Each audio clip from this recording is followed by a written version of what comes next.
The Book of Joshua. Joshua chapter 1.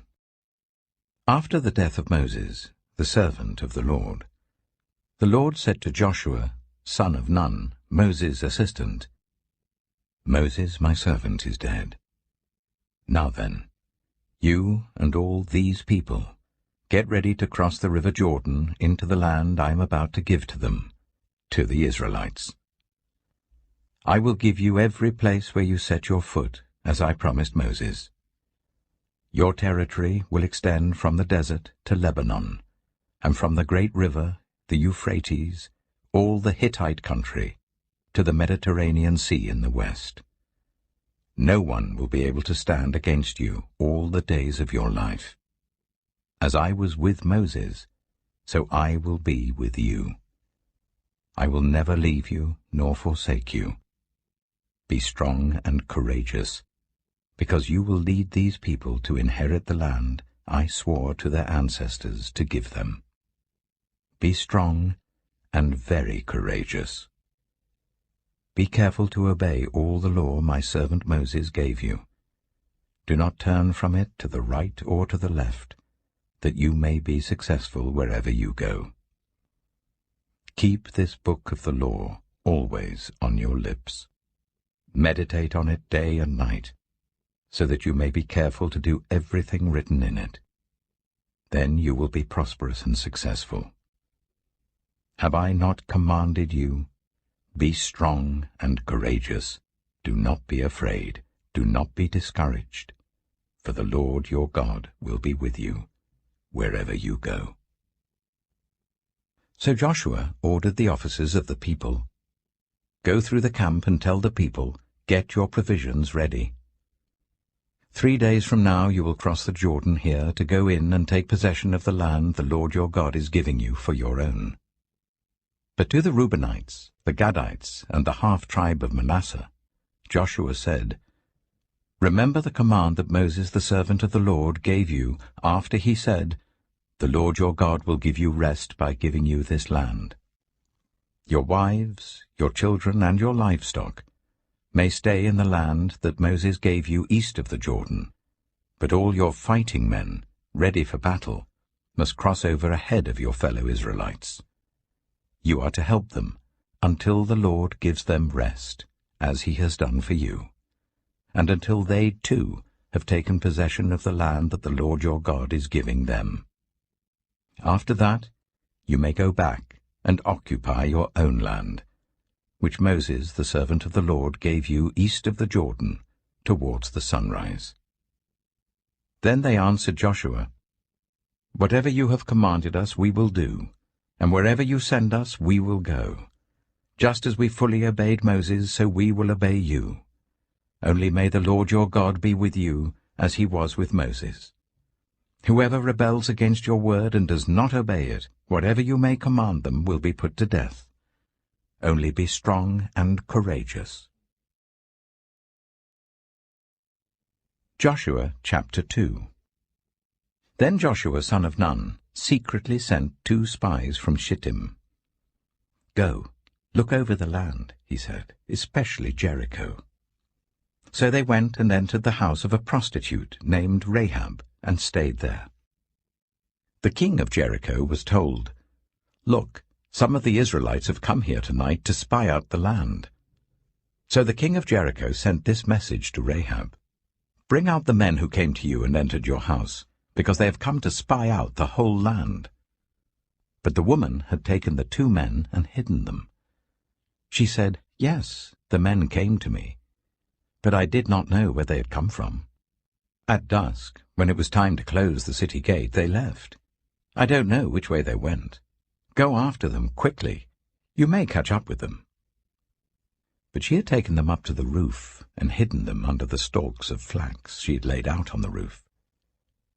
So the men set out in pursuit of the spies on the road that leads to the fords of the Jordan, and as soon as the pursuers had gone out, the gate was shut. Before the spies lay down for the night, she went up on the roof and said to them, I know that the Lord has given this land to you, and that a great fear of you has fallen on us, so that all who live in this country are melting in fear because of you. We have heard how the Lord dried up the water of the Red Sea for you when you came out of Egypt, and what you did to Sihon and Og, the 2 kings of the Amorites east of the Jordan, whom you completely destroyed. When we heard of it, our hearts sank, and everyone's courage failed because of you, for the Lord your God is God in heaven above and on the earth below. Now then, please swear to me by the Lord that you will show kindness to my family, because I have shown kindness to you. Give me a sure sign that you will spare the lives of my father and mother, my brothers and sisters, and all who belong to them, and that you will save us from death. Our lives for your lives, the men assured her. If you don't tell what we are doing, we will treat you kindly and faithfully when the Lord gives us the land. So she let them down by a rope through the window, for the house she lived in was part of the city wall. She said to them, "Go to the hills, so that the pursuers will not find you. Hide yourselves there for 3 days until they return, and then go on your way." Now the men had said to her, "This oath you made us swear will not be binding on us, unless, when we enter the land, you have tied this scarlet cord in the window through which you let us down, and unless you have brought your father and mother, your brothers, and all your family into your house.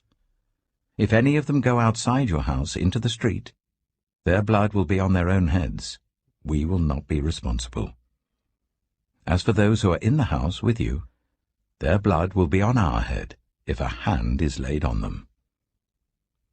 But if you tell what we are doing, we will be released from the oath you made us swear." "Agreed," she replied. "Let it be as you say."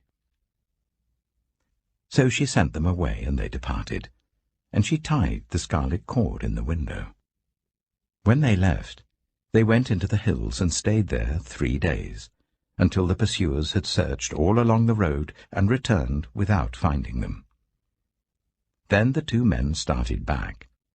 They went down out of the hills, forded the river, and came to Joshua, son of Nun, and told him everything that had happened to them. They said to Joshua, "The Lord has surely given the whole land into our hands. All the people are melting in fear because of us." Joshua chapter 3. Early in the morning, Joshua and all the Israelites set out from Shittim and went to the Jordan, where they camped before crossing over. After 3 days, the officers went throughout the camp giving orders to the people. "When you see the ark of the covenant of the Lord your God, and the Levitical priests carrying it, you are to move out from your positions and follow it. Then you will know which way to go, since you have never been this way before. But keep a distance of about 2,000 cubits between you and the ark. Do not go near it." Joshua told the people, "Consecrate yourselves, for tomorrow the Lord will do amazing things among you." Joshua said to the priests, "Take up the ark of the covenant and pass on ahead of the people." So they took it up and went ahead of them. And the Lord said to Joshua, "Today I will begin to exalt you in the eyes of all Israel, so that they may know that I am with you, as I was with Moses. Tell the priests who carry the ark of the covenant, when you reach the edge of the Jordan's waters, go and stand in the river." Joshua said to the Israelites, "Come here and listen to the words of the Lord your God. This is how you will know that the living God is among you, and that he will certainly drive out before you the Canaanites, Hittites, Hivites, Perizzites, Girgashites, Amorites, and Jebusites. See, the ark of the covenant of the Lord of all the earth will go into the Jordan ahead of you. Now then, choose 12 men from the tribes of Israel, 1 from each tribe. And as soon as the priests who carry the ark of the Lord of all the earth, set foot in the Jordan, its waters flowing downstream will be cut off and stand up in a heap." So when the people broke camp to cross the Jordan, The priests carrying the Ark of the Covenant went ahead of them. Now the Jordan is in flood all during harvest. Yet as soon as the priests who carried the ark reached the Jordan, and their feet touched the water's edge, the water from upstream stopped flowing. It piled up in a heap a great distance away at a town called Adam, in the vicinity of Zarethan, while the water flowing down to the sea of the Arabah, that is the Dead Sea, was completely cut off. So the people crossed over opposite Jericho. The priests who carried the Ark of the Covenant of the Lord stopped in the middle of the Jordan and stood on dry ground, while all Israel passed by until the whole nation had completed the crossing on dry ground. Joshua chapter 4. When the whole nation had finished crossing the Jordan, the Lord said to Joshua, "Choose 12 men from among the people, 1 from each tribe, and tell them to take up 12 stones from the middle of the Jordan, from right where the priests are standing, and carry them over with you and put them down at the place where you stay tonight." So Joshua called together the 12 men he had appointed from the Israelites, 1 from each tribe, and said to them, "Go over before the ark of the Lord your God into the middle of the Jordan. Each of you is to take up a stone on his shoulder, according to the number of the tribes of the Israelites, to serve as a sign among you. In the future, when your children ask you, 'What do these stones mean?' tell them that the flow of the Jordan was cut off before the Ark of the Covenant of the Lord. When it crossed the Jordan, the waters of the Jordan were cut off. These stones are to be a memorial to the people of Israel forever." So the Israelites did as Joshua commanded them. They took 12 stones from the middle of the Jordan, according to the number of the tribes of the Israelites, as the Lord had told Joshua, and they carried them over with them to their camp where they put them down. Joshua set up the 12 stones that had been in the middle of the Jordan at the spot where the priests who carried the Ark of the Covenant had stood, and they are there to this day. Now the priests who carried the ark remained standing in the middle of the Jordan until everything the Lord had commanded Joshua was done by the people, just as Moses had directed Joshua. The people hurried over, and as soon as all of them had crossed, the ark of the Lord and the priests came to the other side while the people watched. The men of Reuben, Gad, and the half-tribe of Manasseh crossed over, ready for battle, in front of the Israelites, as Moses had directed them. About 40,000 armed for battle crossed over before the Lord to the plains of Jericho for war. That day the Lord exalted Joshua in the sight of all Israel, and they stood in awe of him all the days of his life, just as they had stood in awe of Moses. Then the Lord said to Joshua, "Command the priests carrying the Ark of the Covenant law to come up out of the Jordan." So Joshua commanded the priests, "Come up out of the Jordan." And the priests came up out of the river carrying the Ark of the Covenant of the Lord.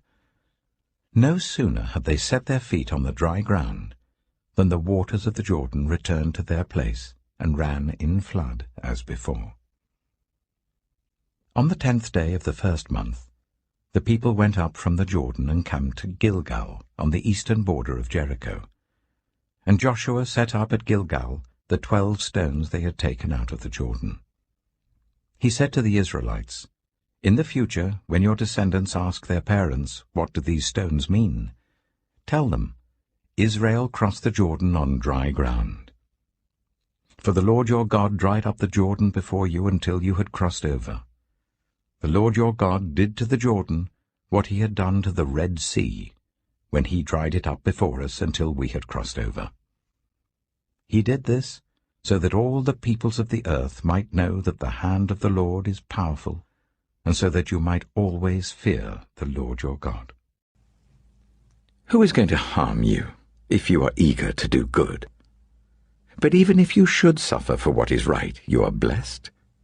Do not fear their threats. Do not be frightened. But in your hearts revere Christ as Lord. Always be prepared to give an answer to everyone who asks you to give the reason for the hope that you have.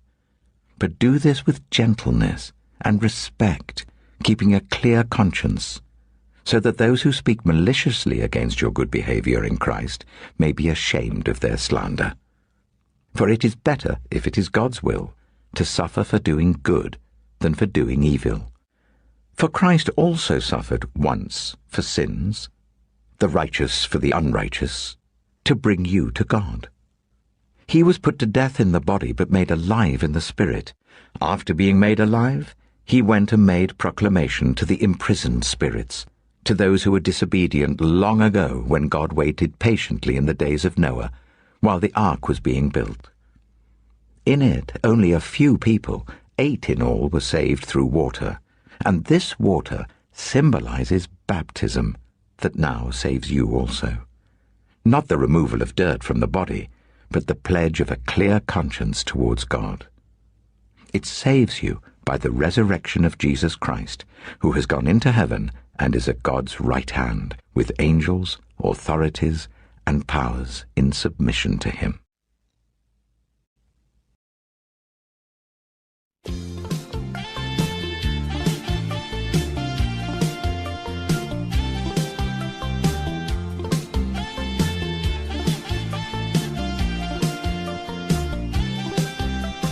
I'm so young and you're so old. This, my darling, I've been told. I don't care just what they say, 'cause forever I will pray. You and I will be as free as the birds up in the trees. Oh, please stay by me, Diana.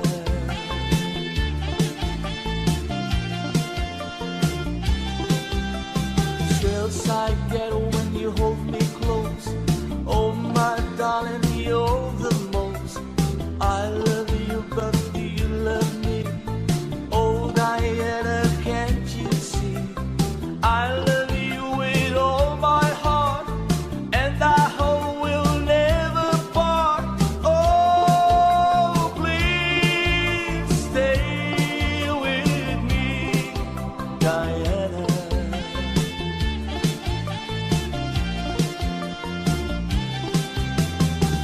Oh, my darling, oh, my lover, tell me that there is no other. I love you with my heart. Oh, oh, oh, oh, oh, oh, oh, oh. Only you can take my heart.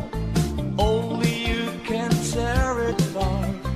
When you hold me in your loving arms, I can feel you giving all your charms.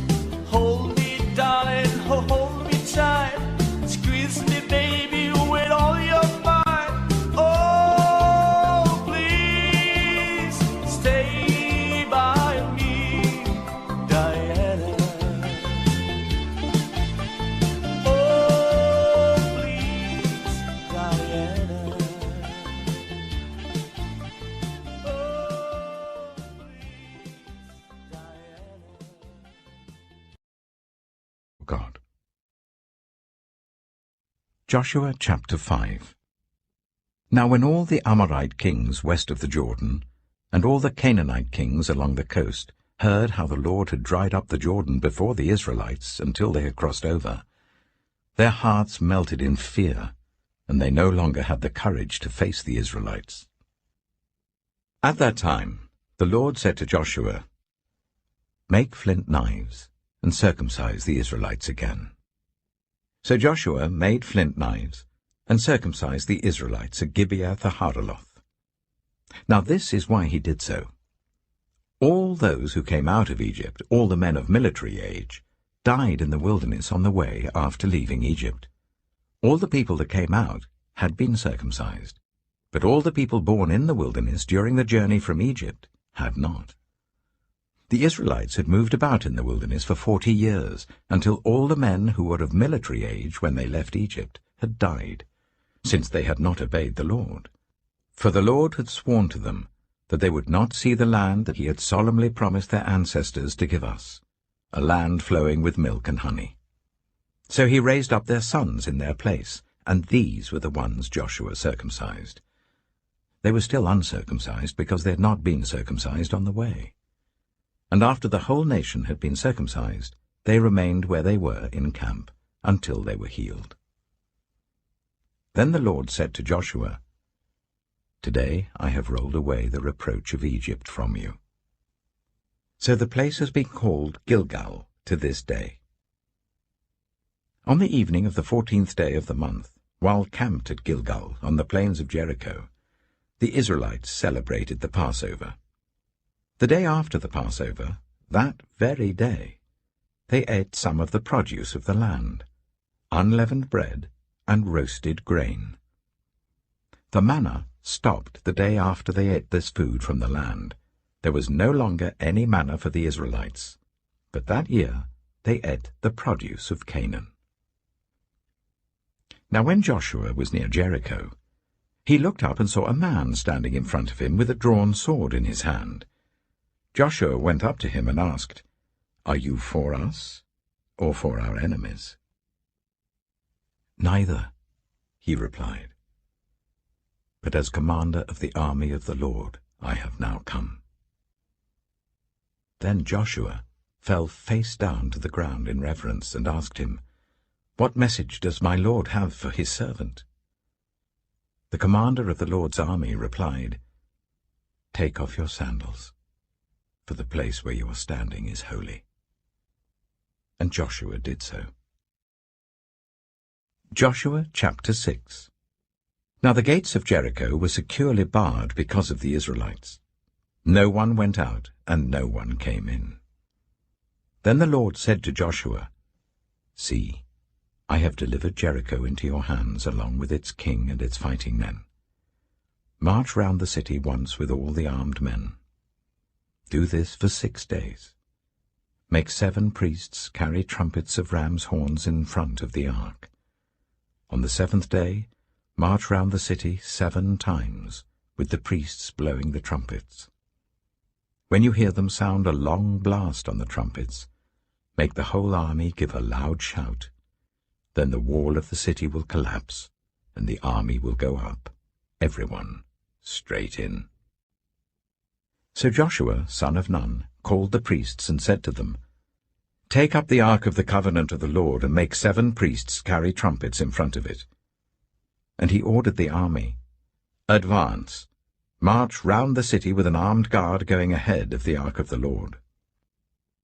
When Joshua had spoken to the people, the 7 priests carrying the 7 trumpets before the Lord went forwards, blowing their trumpets, and the ark of the Lord's covenant followed them. The armed guard marched ahead of the priests who blew the trumpets, and the rear guard followed the ark. All this time the trumpets were sounding. But Joshua had commanded the army, "Do not give a war cry, do not raise your voices, do not say a word, until the day I tell you to shout. Then shout." So he had the ark of the Lord carried round the city, circling it once. Then the army returned to camp and spent the night there. Joshua got up early the next morning, and the priests took up the ark of the Lord. The 7 priests carrying the 7 trumpets went forwards, marching before the ark of the Lord and blowing the trumpets.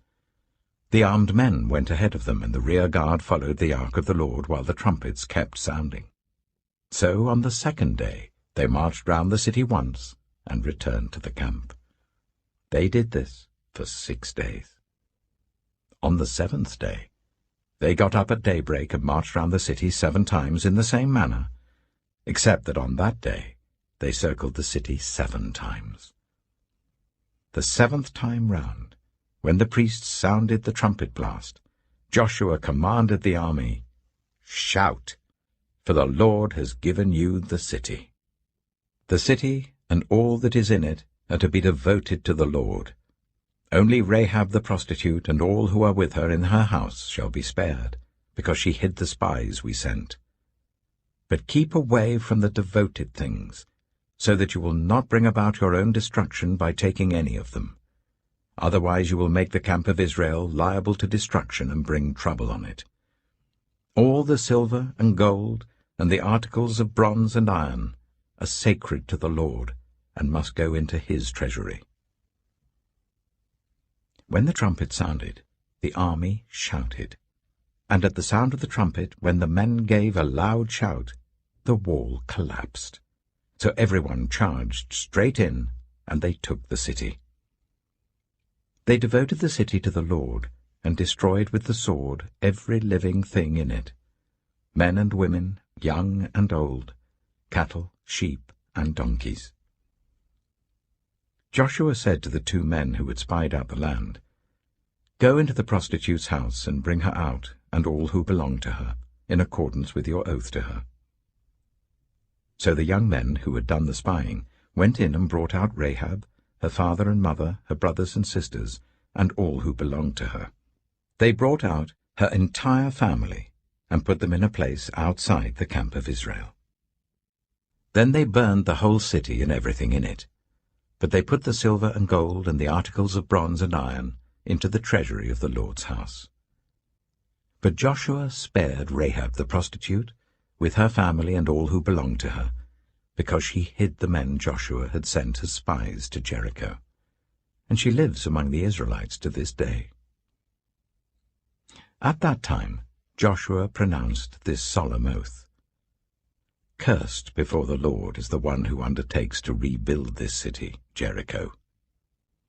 At the cost of his firstborn son he will lay its foundations. At the cost of his youngest he will set up its gates." So the Lord was with Joshua, and his fame spread throughout the land. Joshua chapter 7.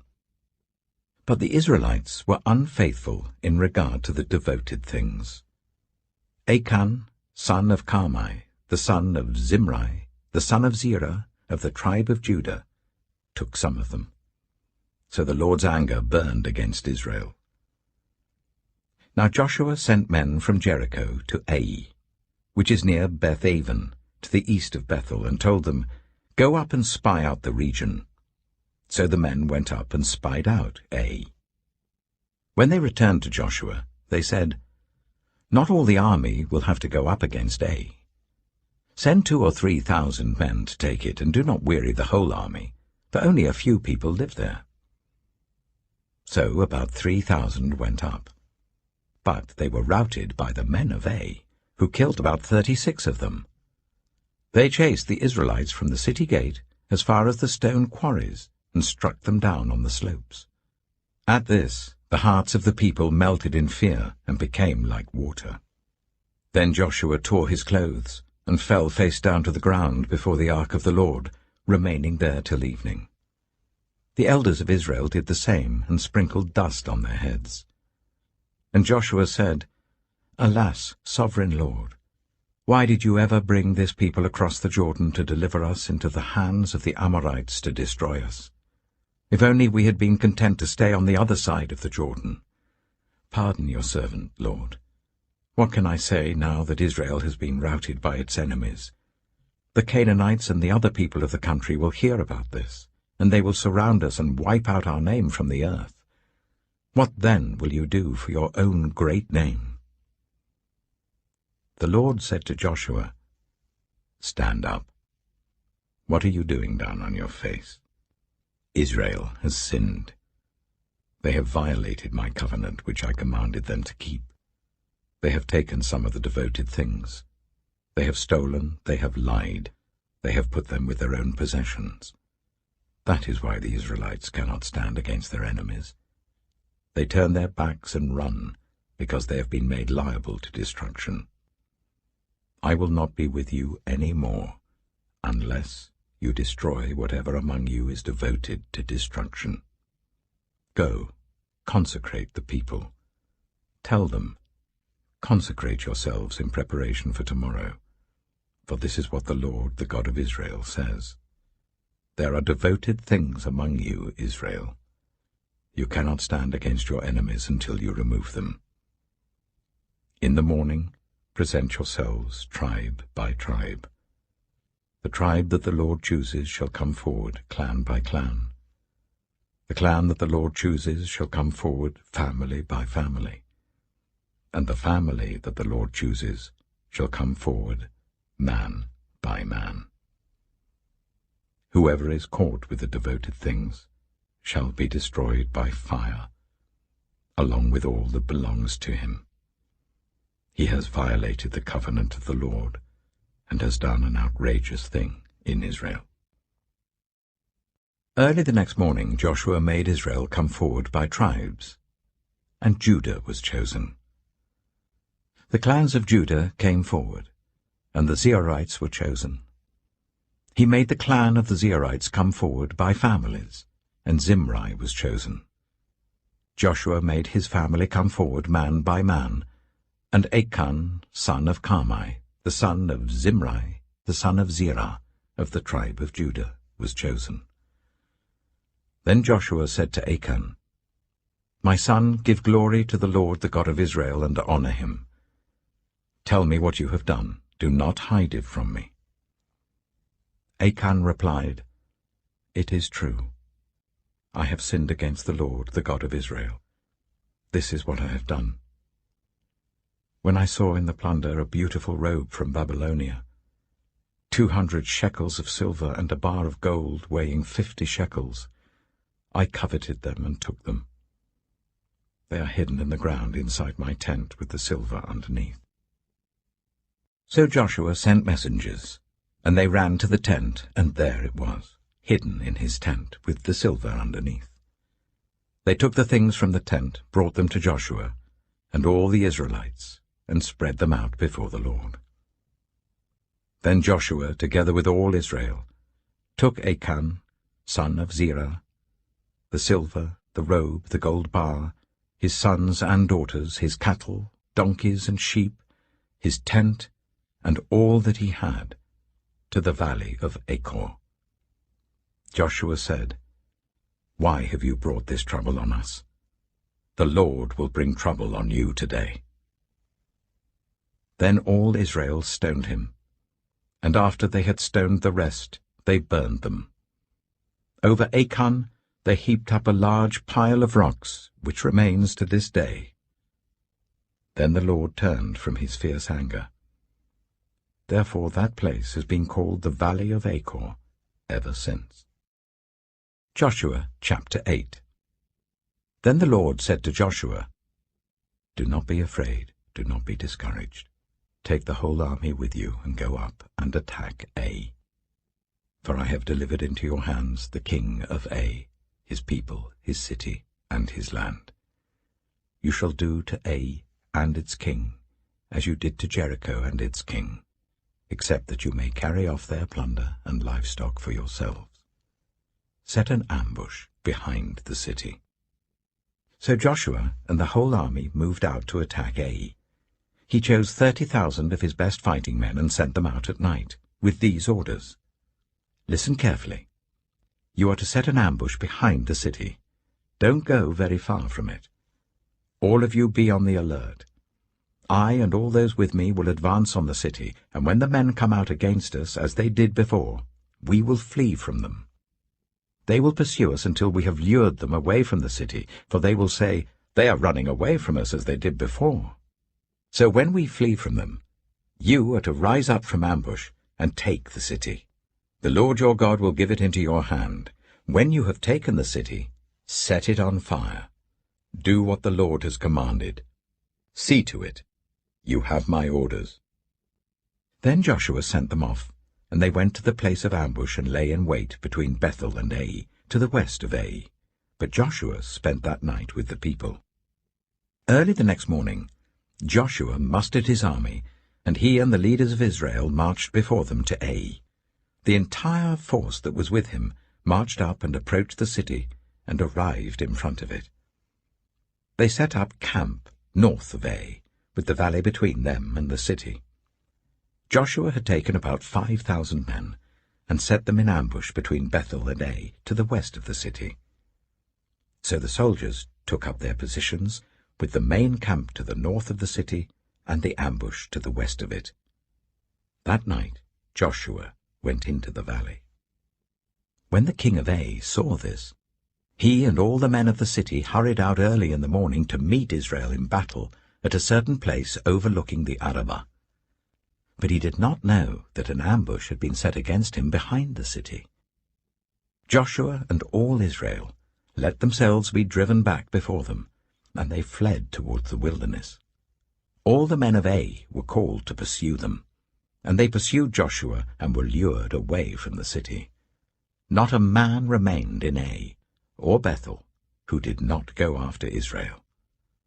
They left the city open and went in pursuit of Israel. Then the Lord said to Joshua, "Hold out towards Ai the javelin that is in your hand, for into your hand I will deliver the city." So Joshua held out towards the city the javelin that was in his hand. As soon as he did this, the men in the ambush rose quickly from their position and rushed forward. They entered the city and captured it and quickly set it on fire. The men of Ai looked back and saw the smoke of the city rising up into the sky, but they had no chance to escape in any direction. The Israelites who had been fleeing towards the wilderness had turned back against their pursuers. For when Joshua and all Israel saw that the ambush had taken the city, and that smoke was going up from the city, they turned round and attacked the men of Ai. Those in the ambush also came out of the city against them, so that they were caught in the middle with Israelites on both sides. Israel cut them down, leaving them neither survivors nor fugitives. But they took the king of Ai alive and brought him to Joshua. When Israel had finished killing all the men of Ai in the fields and in the wilderness where they had chased them, and when every one of them had been put to the sword, all the Israelites returned to Ai and killed those who were in it. 12,000 men and women fell that day, all the people of Ai. For Joshua did not draw back the hand that held out his javelin until he had destroyed all who lived in Ai. But Israel did carry off for themselves the livestock and plunder of this city, as the Lord had instructed Joshua. So Joshua burned Ai, and made it a permanent heap of ruins, a desolate place to this day. He impaled the body of the king of Ai on a pole, and left it there until evening. At sunset, Joshua ordered them to take the body from the pole and throw it down at the entrance of the city gate. And they raised a large pile of rocks over it, which remains to this day. Then Joshua built on Mount Ebal an altar to the Lord, the God of Israel, as Moses the servant of the Lord had commanded the Israelites. He built it according to what is written in the book of the law of Moses, an altar of uncut stones, on which no iron tool had been used. On it they offered to the Lord burnt offerings and sacrificed fellowship offerings. There, in the presence of the Israelites, Joshua wrote on stones a copy of the law of Moses. All the Israelites, with their elders, officials, and judges, were standing on both sides of the Ark of the Covenant of the Lord, facing the Levitical priests who carried it. Both the foreigners living among them and the native-born were there. Half of the people stood in front of Mount Gerizim, and half of them in front of Mount Ebal, as Moses the servant of the Lord had formerly commanded, when he gave instructions to bless the people of Israel. Afterwards Joshua read all the words of the law, the blessings and the curses, just as it is written in the book of the law. There was not a word of all that Moses had commanded that Joshua did not read to the whole assembly of Israel, including the women and children and the foreigners who lived among them. Joshua chapter 9. Now when all the kings west of the Jordan heard about these things, the kings in the hill country, in the western foothills, and along the entire coast of the Mediterranean Sea as far as Lebanon, the kings of the Hittites, Amorites, Canaanites, Perizzites, Hivites, and Jebusites, they came together to wage war against Joshua and Israel. However, when the people of Gibeon heard what Joshua had done to Jericho and Ai, they resorted to a ruse. They went as a delegation whose donkeys were loaded with worn-out sacks and old wineskins, cracked and mended. They put worn and patched sandals on their feet and wore old clothes. All the bread of their food supply was dry and mouldy. Then they went to Joshua in the camp at Gilgal, and said to him and the Israelites, "We have come from a distant country. Make a treaty with us." The Israelites said to the Hivites, "But perhaps you live near us, so how can we make a treaty with you?" "Well, we are your servants," they said to Joshua. But Joshua asked, "Who are you, and where do you come from?" They answered, "Your servants have come from a very distant country, because of the fame of the Lord your God. For we have heard reports of him, all that he did in Egypt, and all that he did to the 2 kings of the Amorites east of the Jordan, Sihon king of Heshbon, and Og king of Bashan, who reigned in Ashtaroth. And our elders and all those living in our country said to us, 'Take provisions for your journey, go and meet them, and say to them, We are your servants, make a treaty with us.' This bread of ours was warm when we packed it at home on the day we left to come to you. But now see how dry and mouldy it is. And these wineskins that we filled were new, but see how cracked they are.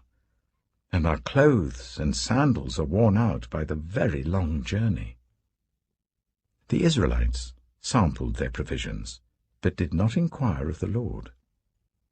Then Joshua made a treaty of peace with them to let them live, and the leaders of the assembly ratified it by oath. 3 days after they made the treaty with the Gibeonites, the Israelites heard that they were neighbors, living near them.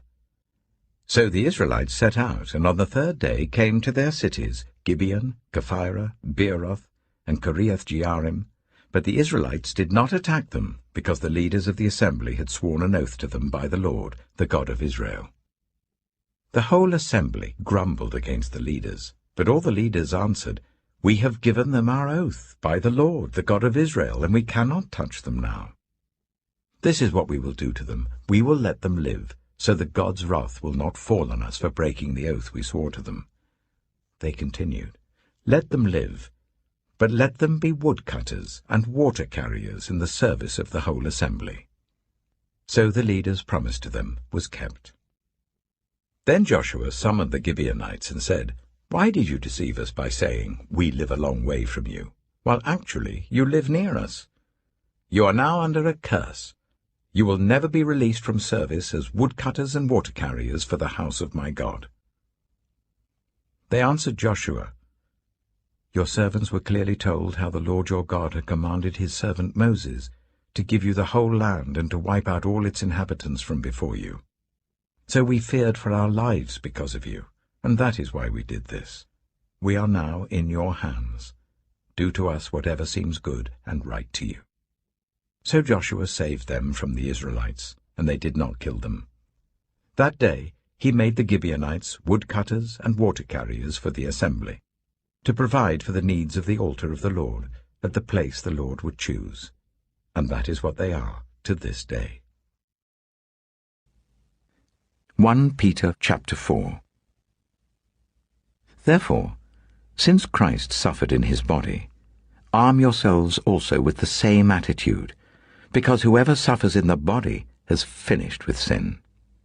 As a result, they do not live the rest of their earthly lives for evil human desires, but rather for the will of God. For you have spent enough time in the past doing what pagans choose to do, living in debauchery, lust, drunkenness, orgies, carousing, and detestable idolatry.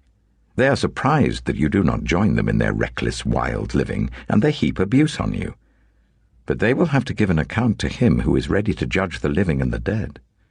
For this reason, the gospel was preached even to those who are now dead, so that they might be judged according to human standards in regard to the body, but live according to God in regard to the Spirit. The end of things is near. Therefore be alert and of sober mind, so that you may pray. Above all, love each other deeply, because love covers over a multitude of sins. Offer hospitality to one another without grumbling. Each of you should use whatever gift you have received to serve others, as faithful stewards of God's grace in its various forms. If anyone speaks, they should do so as one who speaks the very words of God. If anyone serves, they should do so with the strength God provides, so that in all things God may be praised through Jesus Christ. To him be the glory and the power for ever and ever. Amen.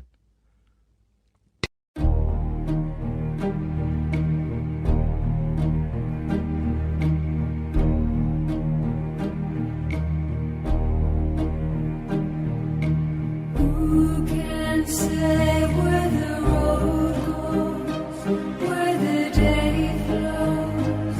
Only time. And who can say if your love grows as your heart shows? Only time. We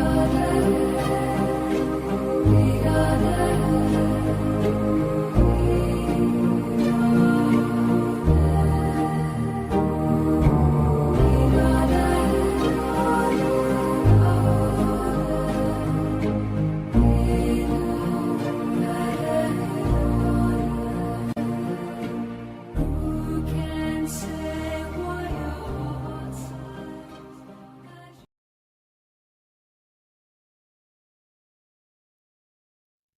Joshua chapter 10.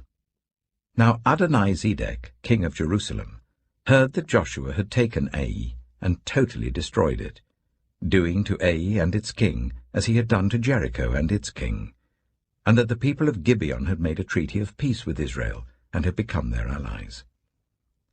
He and his people were very much alarmed at this, because Gibeon was an important city, like one of the royal cities. It was larger than Ai, and all its men were good fighters. So Adonai-Zedek, king of Jerusalem, appealed to Hoham, king of Hebron, Piram, king of Jarmuth, Japhiah, king of Lachish, and Debir, king of Eglon.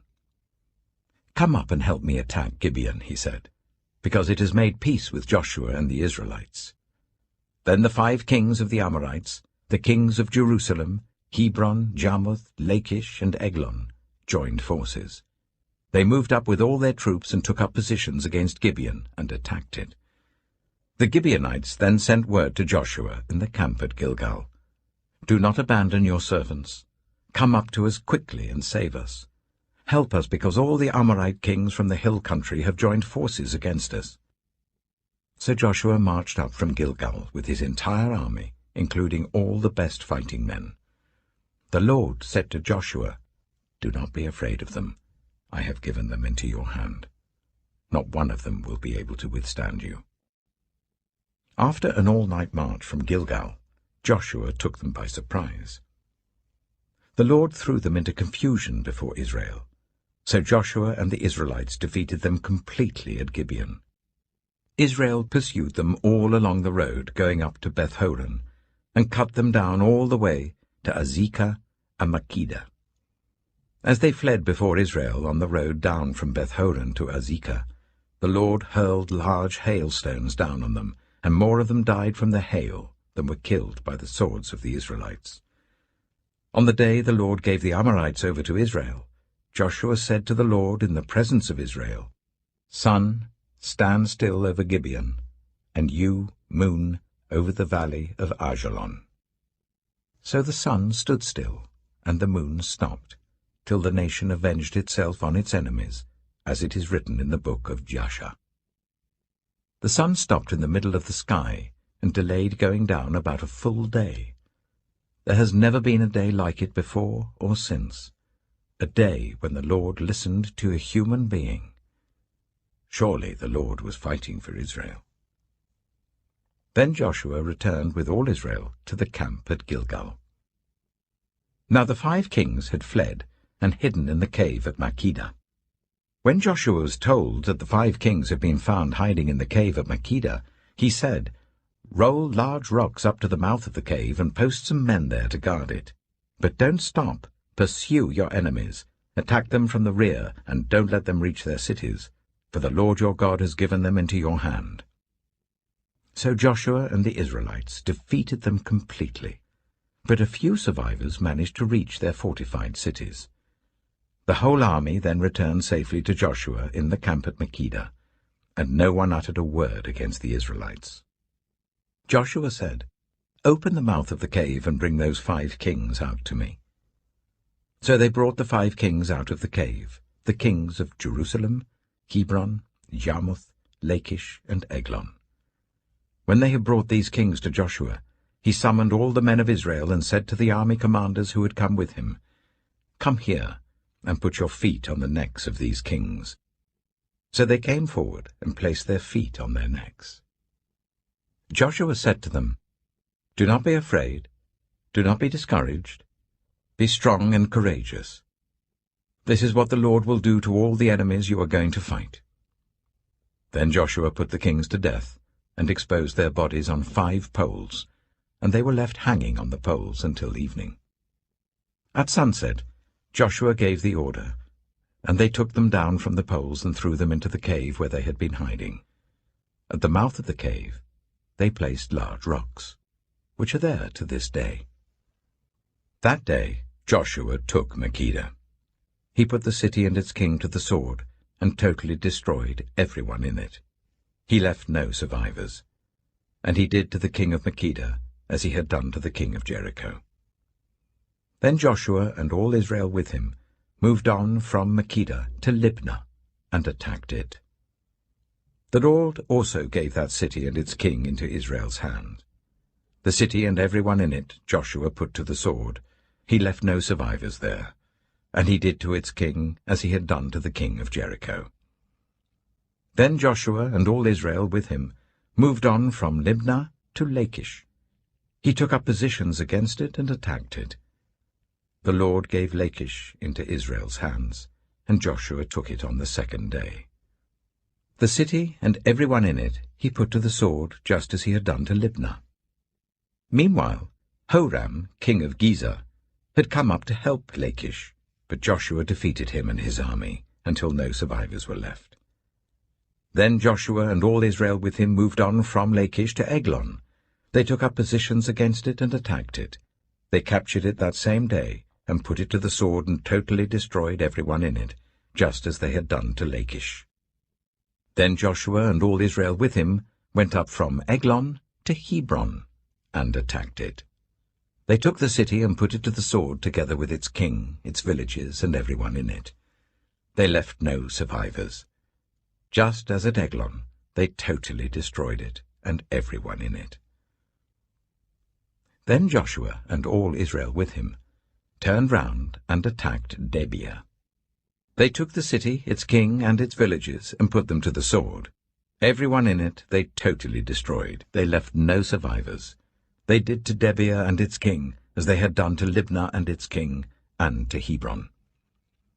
So Joshua subdued the whole region, including the hill country, the Negev, the western foothills, and the mountain slopes, together with all their kings. He left no survivors. He totally destroyed all who breathed, just as the Lord, the God of Israel, had commanded. Joshua subdued them from Kadesh Barnea to Gaza, and from the whole region of Goshen to Gibeon. All these kings and their lands Joshua conquered in one campaign, because the Lord, the God of Israel, fought for Israel. Then Joshua returned with all Israel to the camp at Gilgal. Joshua chapter 11. When Jabin, king of Hazor, heard of this, he sent word to Jobab, king of Madon, to the kings of Shimron and Akshaph, and to the northern kings who were in the mountains, in the Arabah south of Kinnereth, in the western foothills, and in Naphoth Dor on the west, to the Canaanites in the east and west, to the Amorites, Hittites, Perizzites, and Jebusites in the hill country, and to the Hivites below Hermon in the region of Mizpah. They came out with all their troops, and a large number of horses and chariots, a huge army, as numerous as the sand on the seashore. All these kings joined forces and made camp together at the waters of Merom to fight against Israel. The Lord said to Joshua, "Do not be afraid of them, because by this time tomorrow I will hand all of them, slain, over to Israel. You are to hamstring their horses and burn their chariots." So Joshua and his whole army came against them suddenly at the waters of Merom and attacked them, and the Lord gave them into the hand of Israel. They defeated them and pursued them all the way to Greater Sidon, to Misrephoth-Maim, and to the valley of Mizpah on the east, until no survivors were left. Joshua did to them as the Lord had directed. He hamstrung their horses and burned their chariots. At that time, Joshua turned back and captured Hazor and put its king to the sword. Hazor had been the head of all these kingdoms. Everyone in it they put to the sword. They totally destroyed them, not sparing anyone that breathed, and he burned Hazor itself. Joshua took all these royal cities and their kings and put them to the sword. He totally destroyed them, as Moses, the servant of the Lord, had commanded. Yet Israel did not burn any of the cities built on their mounds, except Hazor, which Joshua burned. The Israelites carried off for themselves all the plunder and livestock of these cities, but all the people they put to the sword, until they completely destroyed them, not sparing anyone that breathed. As the Lord commanded his servant Moses, so Moses commanded Joshua, and Joshua did it. He left nothing undone of all that the Lord commanded Moses. So Joshua took this entire land, the hill country, all the Negev, the whole region of Goshen, the western foothills, the Arabah, and the mountains of Israel with their foothills, from Mount Halak, which rises towards Seir, to Baal-Gad in the valley of Lebanon below Mount Hermon. He captured all their kings and put them to death. Joshua waged war against all these kings for a long time. Except for the Hivites living in Gibeon, not one city made a treaty of peace with the Israelites, who took them all in battle. For it was the Lord himself who hardened their hearts to wage war against Israel, so that he might destroy them totally, exterminating them without mercy, as the Lord had commanded Moses. At that time Joshua went and destroyed the Anakites from the hill country, from Hebron, Debir, and Anab, from all the hill country of Judah, and from all the hill country of Israel. Joshua totally destroyed them and their towns. No Anakites were left in Israelite territory. Only in Gaza, Gath, and Ashdod did any survive. So Joshua took the entire land, just as the Lord had directed Moses, and he gave it as an inheritance to Israel, according to their tribal divisions. Then the land had rest from war. Joshua chapter 12. These are the kings of the land whom the Israelites had defeated, and whose territory they took over east of the Jordan, from the Arnon Gorge to Mount Hermon, including all the eastern side of the Arabah. Sihon, king of the Amorites, who reigned in Heshbon. He ruled from Aroer on the rim of the Arnon Gorge, from the middle of the gorge, to the river Jabbok, which is the border of the Ammonites. This included half of Gilead. He also ruled over the eastern Arabah, from the Sea of Galilee to the Sea of Arabah, that is the Dead Sea, to Beth Jeshimoth, and then southward below the slopes of Pisgah. And the territory of Og, king of Bashan, one of the last of the Rephaites, who reigned in Ashtaroth and Edrei. He ruled over Mount Hermon, Salakah, all of Bashan, to the border of the people of Geshur and Maacah, and half of Gilead to the border of Sihon, king of Heshbon. Moses, the servant of the Lord, and the Israelites conquered them. And Moses, the servant of the Lord, gave their land to the Reubenites, the Gadites, and the half-tribe of Manasseh, to be their possession. Here is a list of the kings of the land that Joshua and the Israelites conquered on the west side of the Jordan, from Baal-Gad in the valley of Lebanon to Mount Halak, which rises towards Seir. Joshua gave their lands as an inheritance to the tribes of Israel according to their tribal divisions.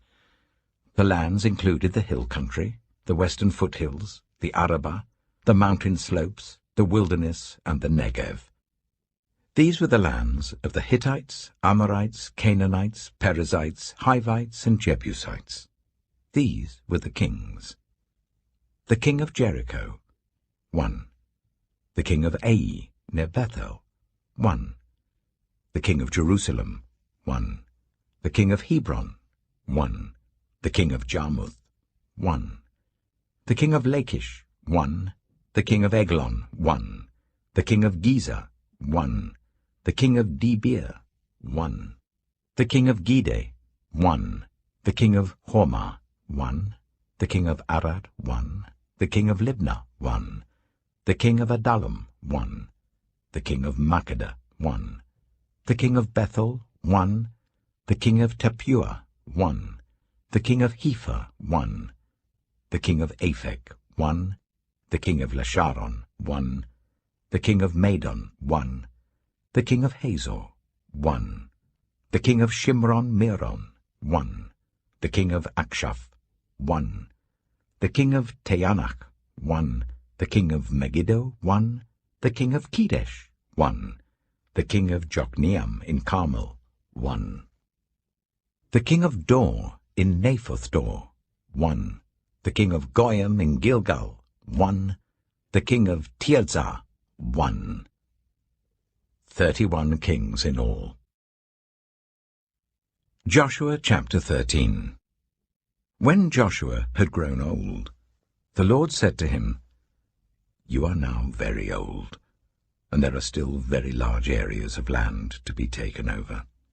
This is the land that remains, all the regions of the Philistines and Geshurites, from the river Shihor on the east of Egypt to the territory of Ekron in the north, all of it counted as Canaanite, though held by 5 Philistine rulers in Gaza, Ashdod, Ashkelon, Gath, and Ekron, the territory of the Avites on the south, all the land of the Canaanites, from Arah of the Sidonians, as far as Aphek and the border of the Amorites, the area of Byblos, and all Lebanon to the east, from Baal-Gad below Mount Hermon to Lebo Hamath.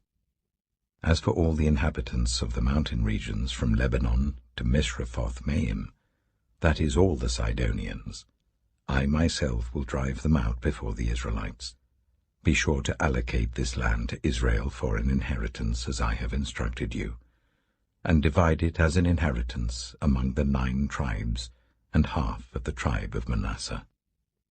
The other half of Manasseh, the Reubenites and the Gadites, had received the inheritance that Moses had given them east of the Jordan, as he, the servant of the Lord, had assigned it to them.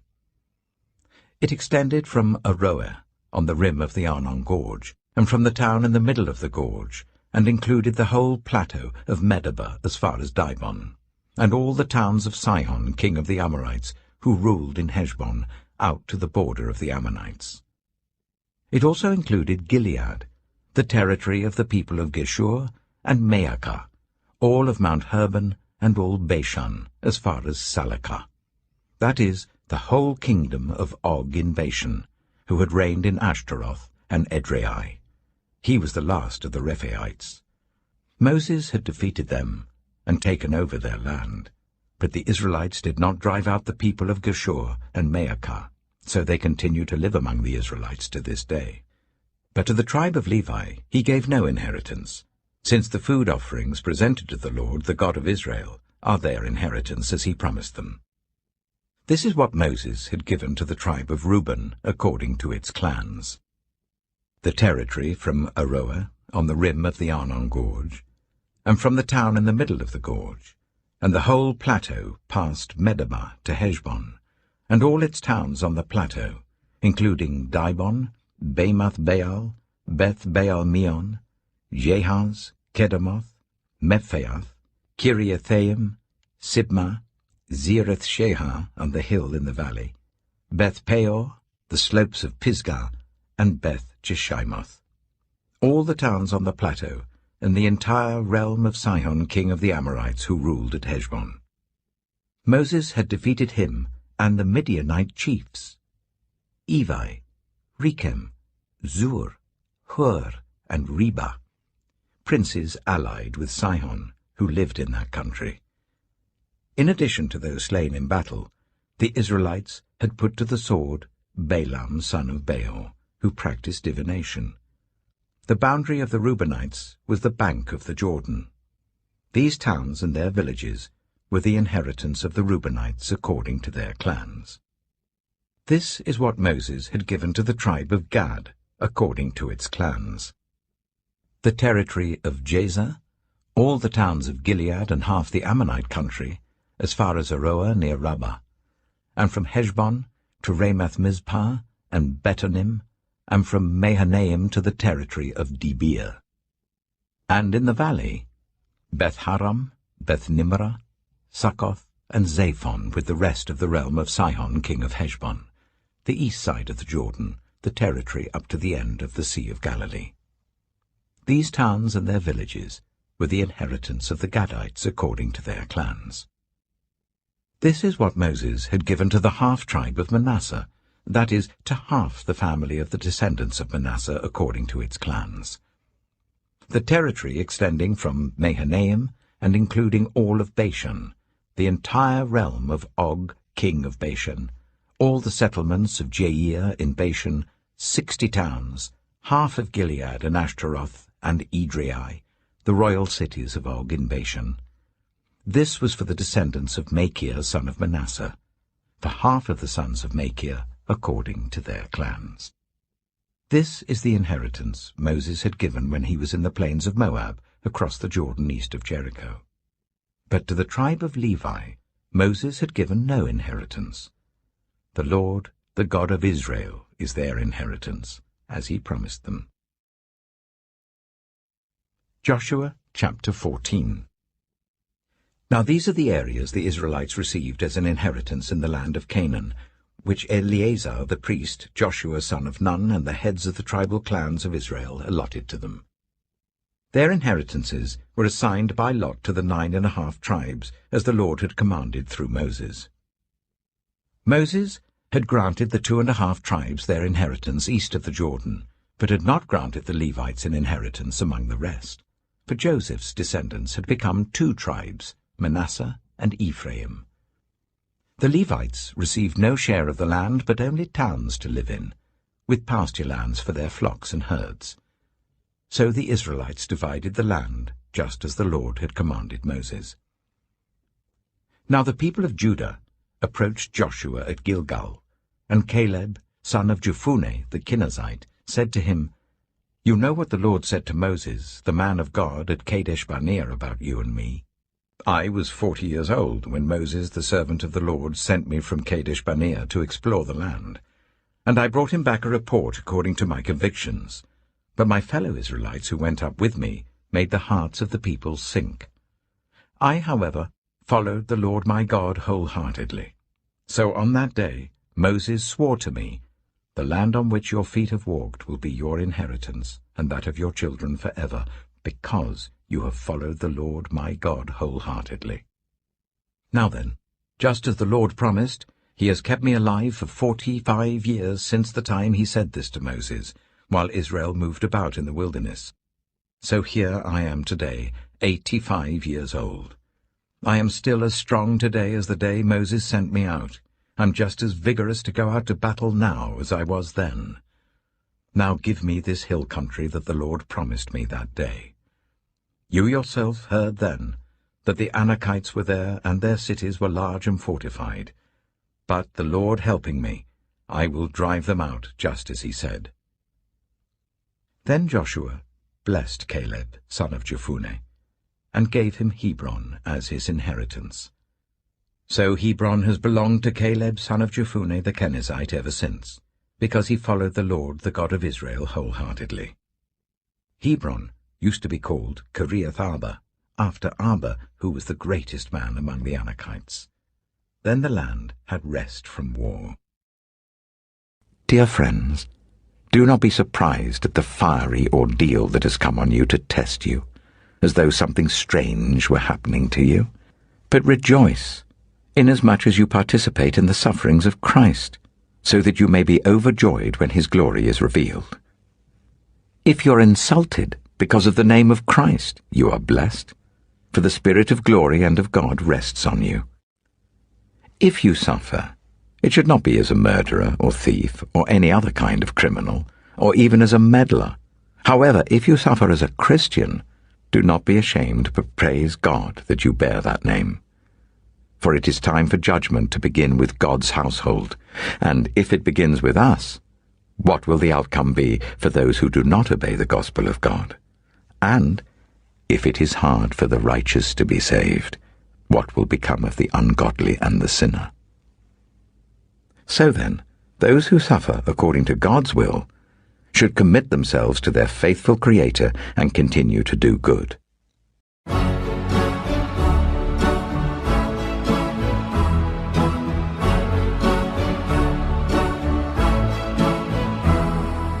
Wait for the sun, watching the sky, black as a crow, night passes by, taking the stars so far away, everything glows, here comes another new day.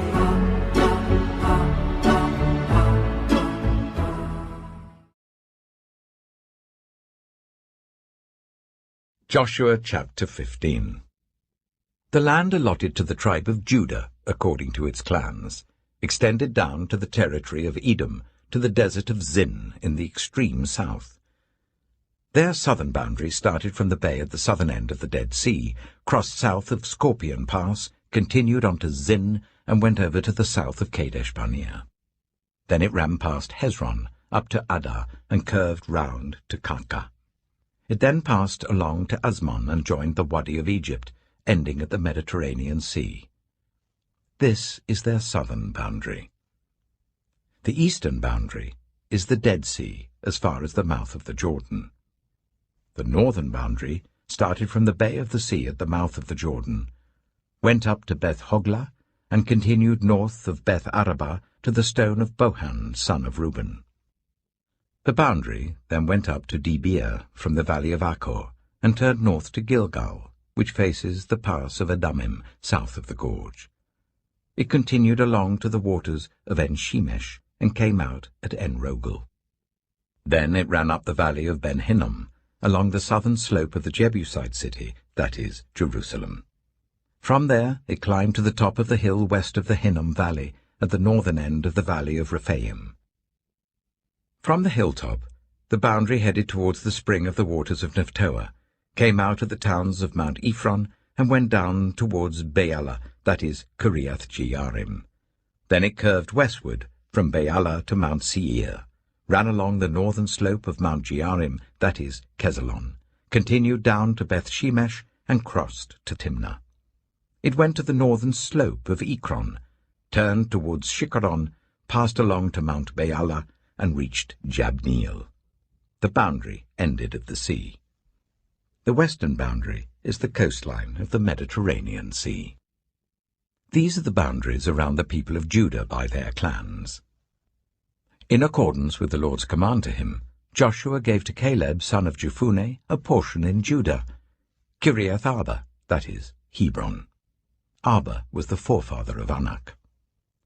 From Hebron, Caleb drove out the 3 Anakites, Shishai, Ahiman, and Talmai, the sons of Anak.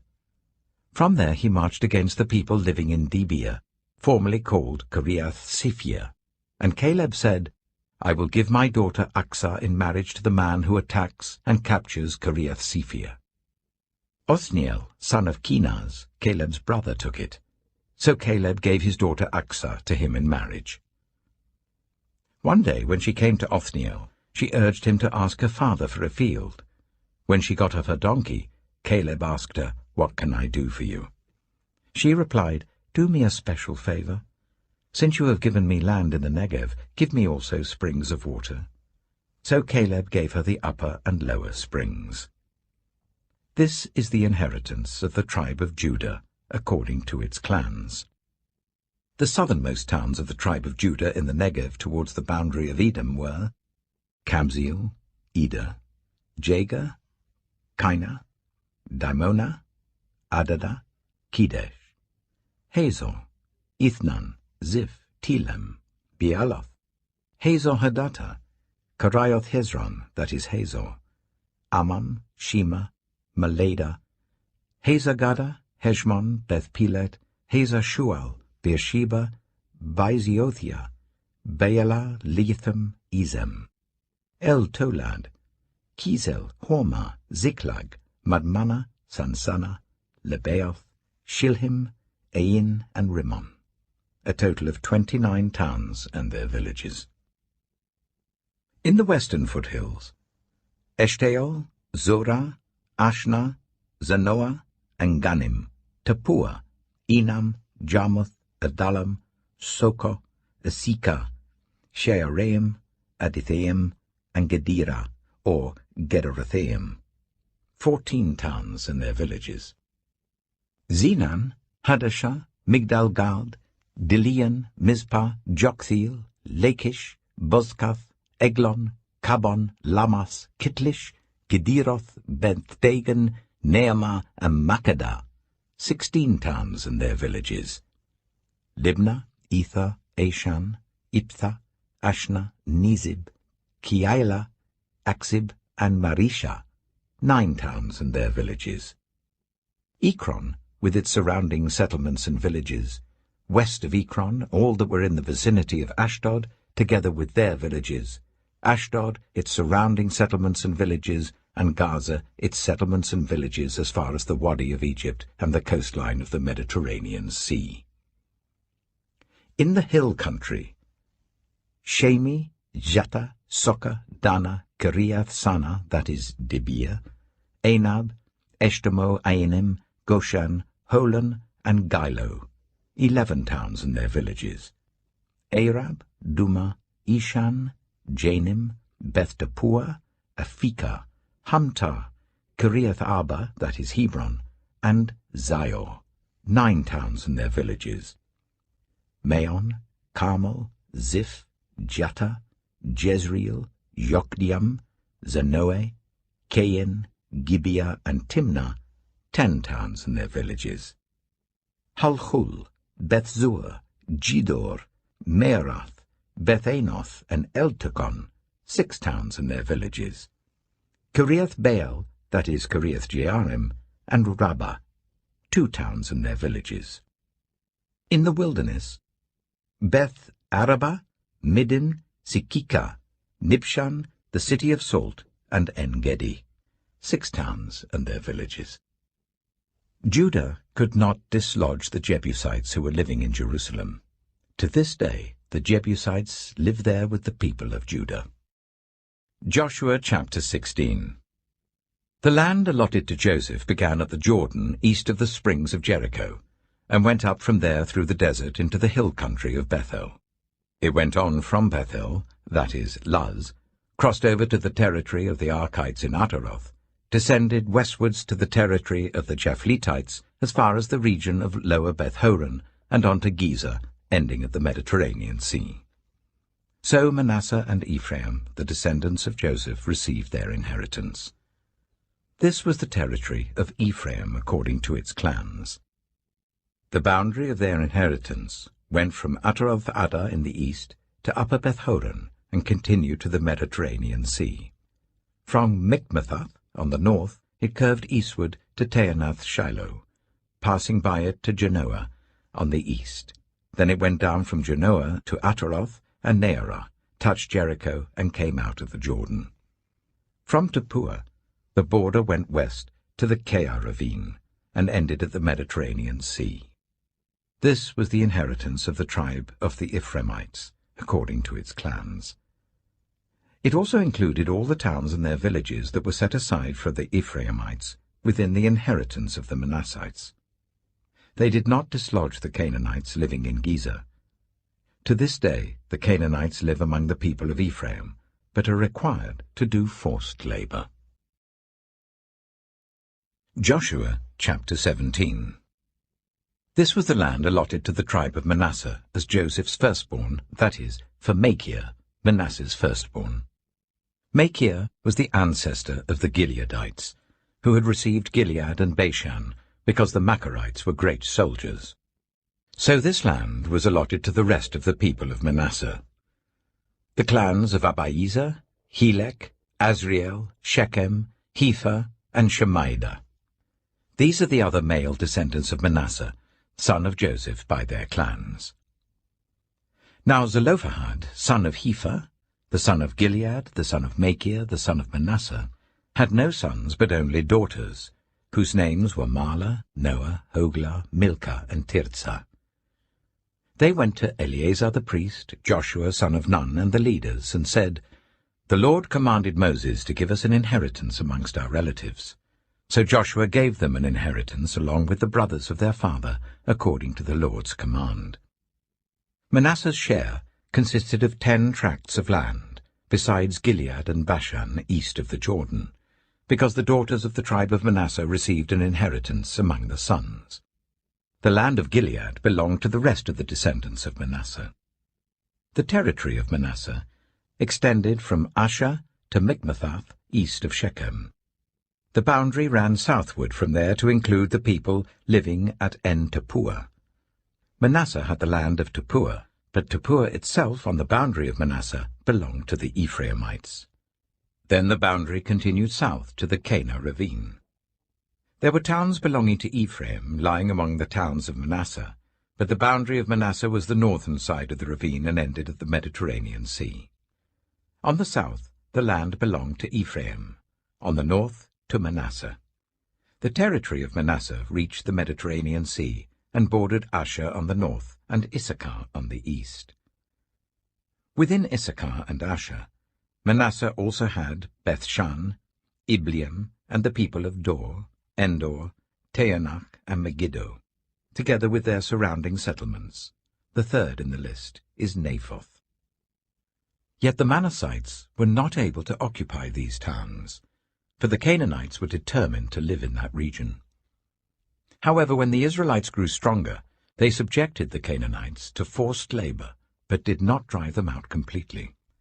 The people of Joseph said to Joshua, "Why have you allotted us only one portion of land and one share for an inheritance? We are a numerous people, and the Lord has blessed us abundantly."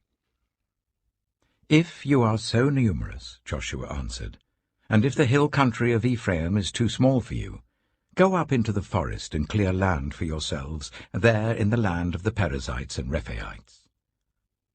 The people of Joseph replied, "The hill country is not enough for us, and all the Canaanites who live in the plain have chariots fitted with iron, both those in Bethshan and its settlements and those in the valley of Jezreel." But Joshua said to the tribes of Joseph, to Ephraim and Manasseh, "You are numerous and very powerful. You will have not only one portion of land allotted to you, but the forested hill country as well. Clear it, and its farthest limits will be yours. Though the Canaanites have chariots fitted with iron, and though they are strong, you can drive them out." Joshua chapter 18. The whole assembly of the Israelites gathered at Shiloh and set up the tent of meeting there. The country was brought under their control, but there were still 7 Israelite tribes who had not yet received their inheritance.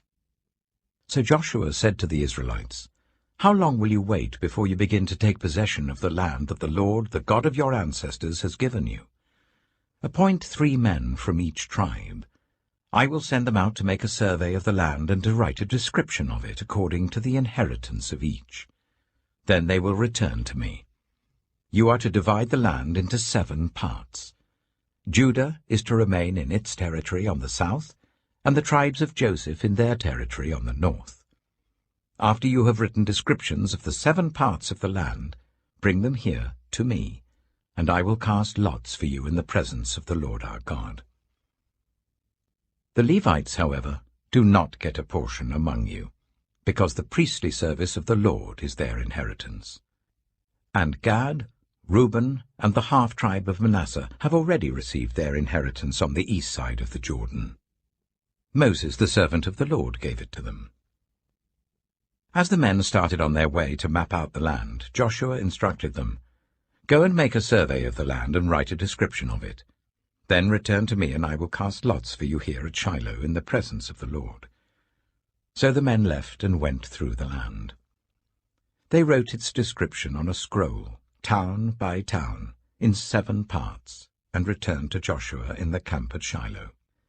Joshua then cast lots for them in Shiloh in the presence of the Lord, and there he distributed the land to the Israelites according to their tribal divisions. The first lot came up for the tribe of Benjamin according to its clans. Their allotted territory lay between the tribes of Judah and Joseph. On the north side, their boundary began at the Jordan, passed the northern slope of Jericho, and headed west into the hill country, coming out at the wilderness of Beth-aven. From there it crossed to the south slope of Luz, that is Bethel, and went down to Ataroth-Adar, on the hill south of Lower Beth-horon. From the hill facing Beth-horon on the south, the boundary turned south along the western side, and came out at Kiriath-Baal, that is Kiriath-Jearim, a town of the people of Judah. This was the western side. The southern side began at the outskirts of Kiriath-Jearim on the west, and the boundary came out at the spring of the waters of Nephtoah. The boundary went down to the foot of the hill facing the valley of Ben Hinnom, north of the valley of Rephaim. It continued down the Hinnom valley along the southern slope of the Jebusite city, and so to En-Rogel.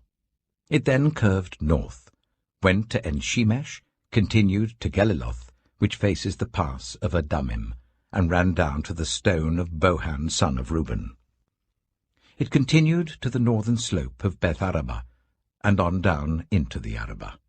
It then went to the northern slope of Beth-Hoglah, and came out at the northern bay of the Dead Sea, at the mouth of the Jordan in the south.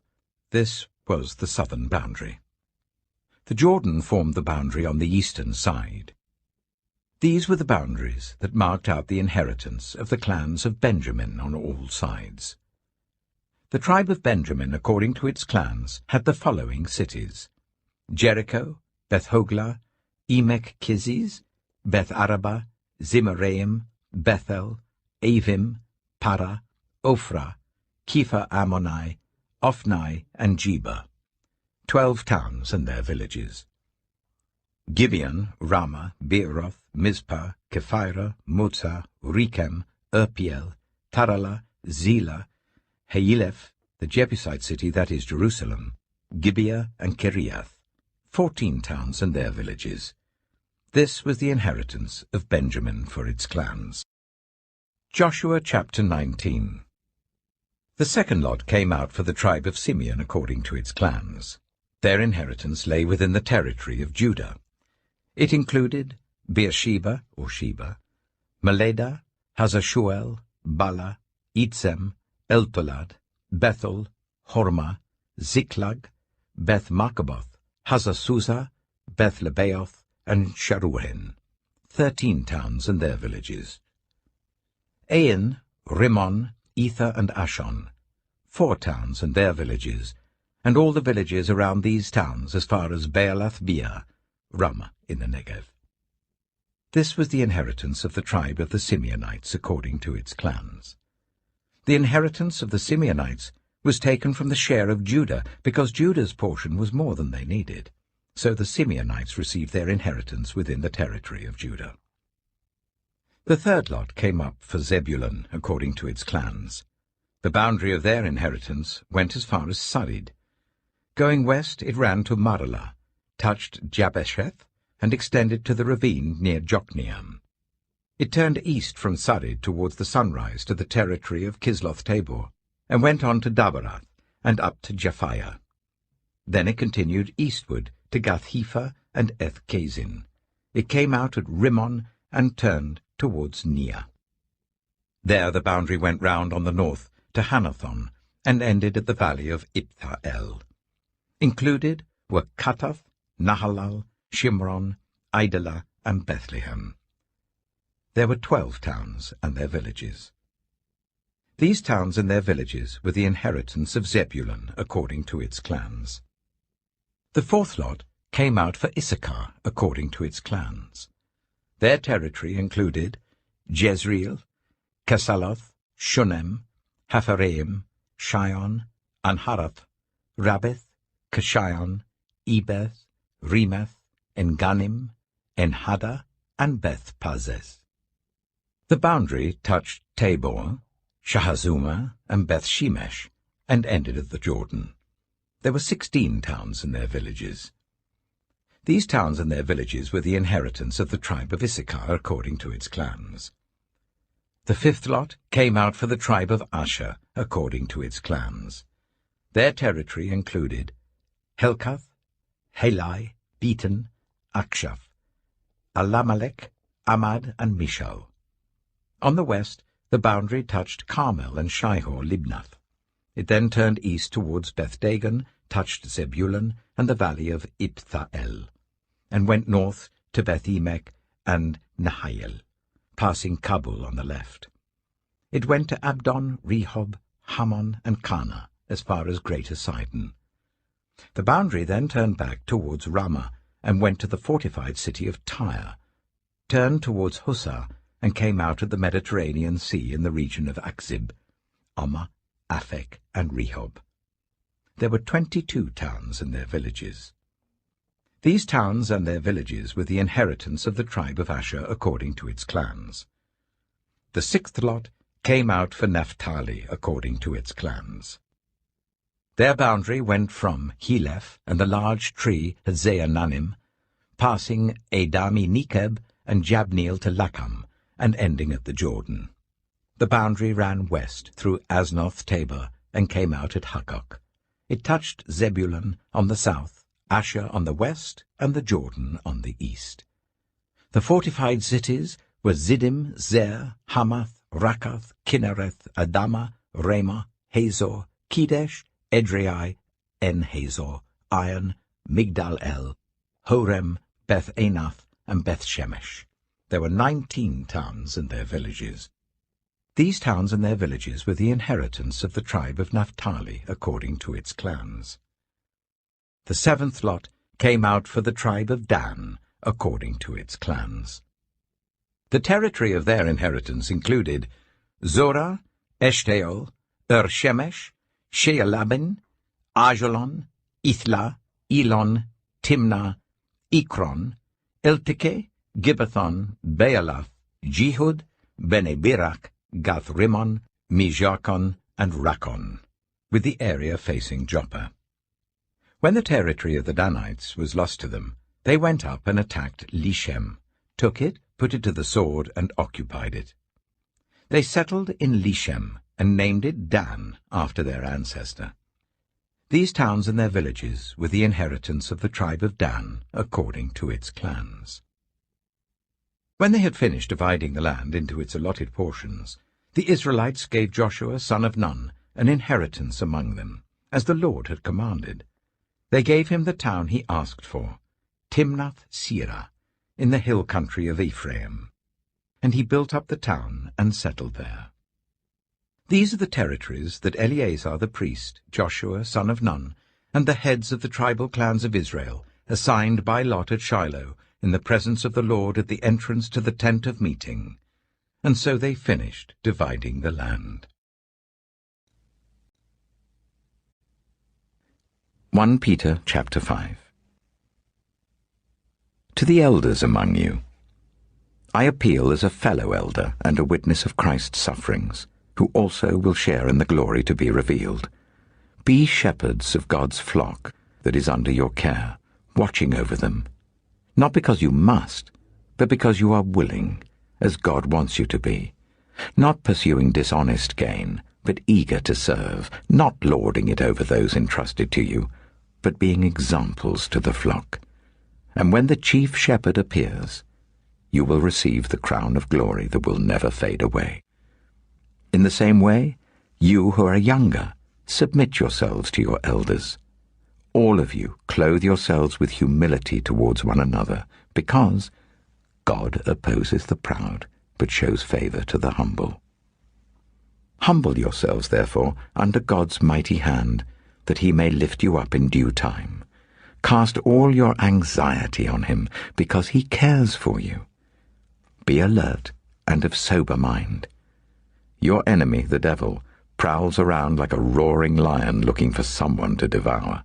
Resist him, standing firm in the faith, because you know that the family of believers throughout the world is undergoing the same kind of sufferings.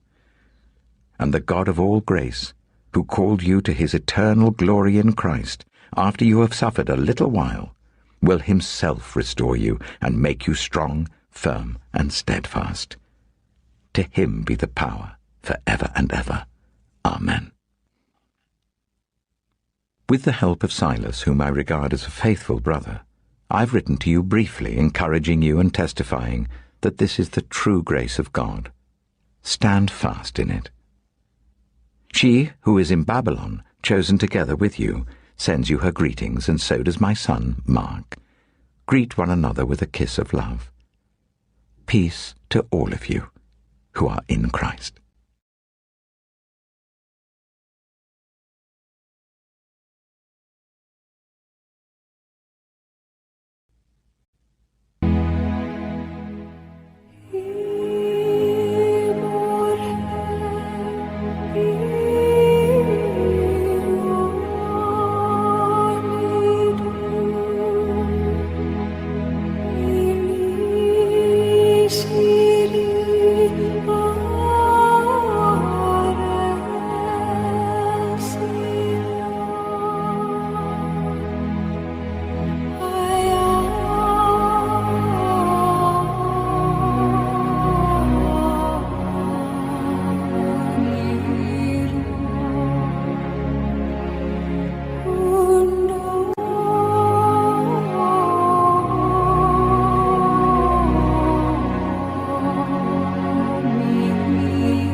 Joshua chapter 20.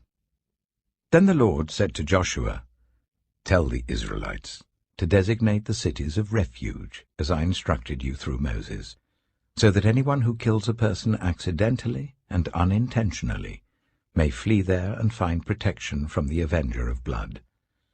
When they flee to one of these cities, they are to stand in the entrance of the city gate and state their case before the elders of that city. Then the elders are to admit the fugitive into their city and provide a place to live among them. If the avenger of blood comes in pursuit, the elders must not surrender the fugitive, because the fugitive killed their neighbor unintentionally and without malice aforethought. They are to stay in that city until they have stood trial before the assembly, and until the death of the high priest who is serving at that time. Then they may go back to their own home in the town from which they fled."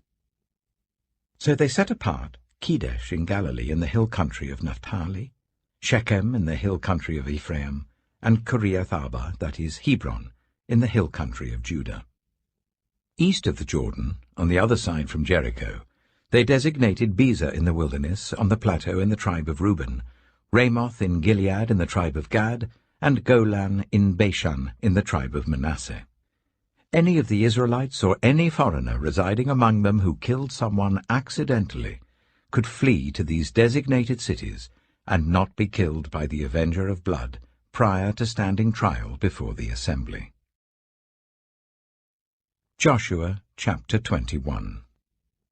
Now the family heads of the Levites approached Eleazar the priest, Joshua son of Nun, and the heads of the other tribal families of Israel at Shiloh in Canaan, and said to them, "The Lord commanded through Moses that you give us towns to live in with pasture lands for our livestock." So, as the Lord had commanded, the Israelites gave the Levites the following towns and pasture lands out of their own inheritance. The first lot came out for the Kohathites according to their clans. The Levites, who were descendants of Aaron the priest, were allotted 13 towns from the tribes of Judah, Simeon, and Benjamin. The rest of Kohath's descendants were allotted 10 towns from the clans of the tribes of Ephraim, Dan, and half of Manasseh. The descendants of Gershon were allotted 13 towns from the clans of the tribes of Issachar, Asher, Naphtali, and the half-tribe of Manasseh in Bashan. The descendants of Merari, according to their clans, received 12 towns from the tribes of Reuben, Gad, and Zebulun. So the Israelites allotted to the Levites these towns and their pasture lands, as the Lord had commanded through Moses. From the tribes of Judah and Simeon, they allotted the following towns by name. These towns were assigned to the descendants of Aaron, who were from the Kohathite clans of the Levites, because the first lot fell to them.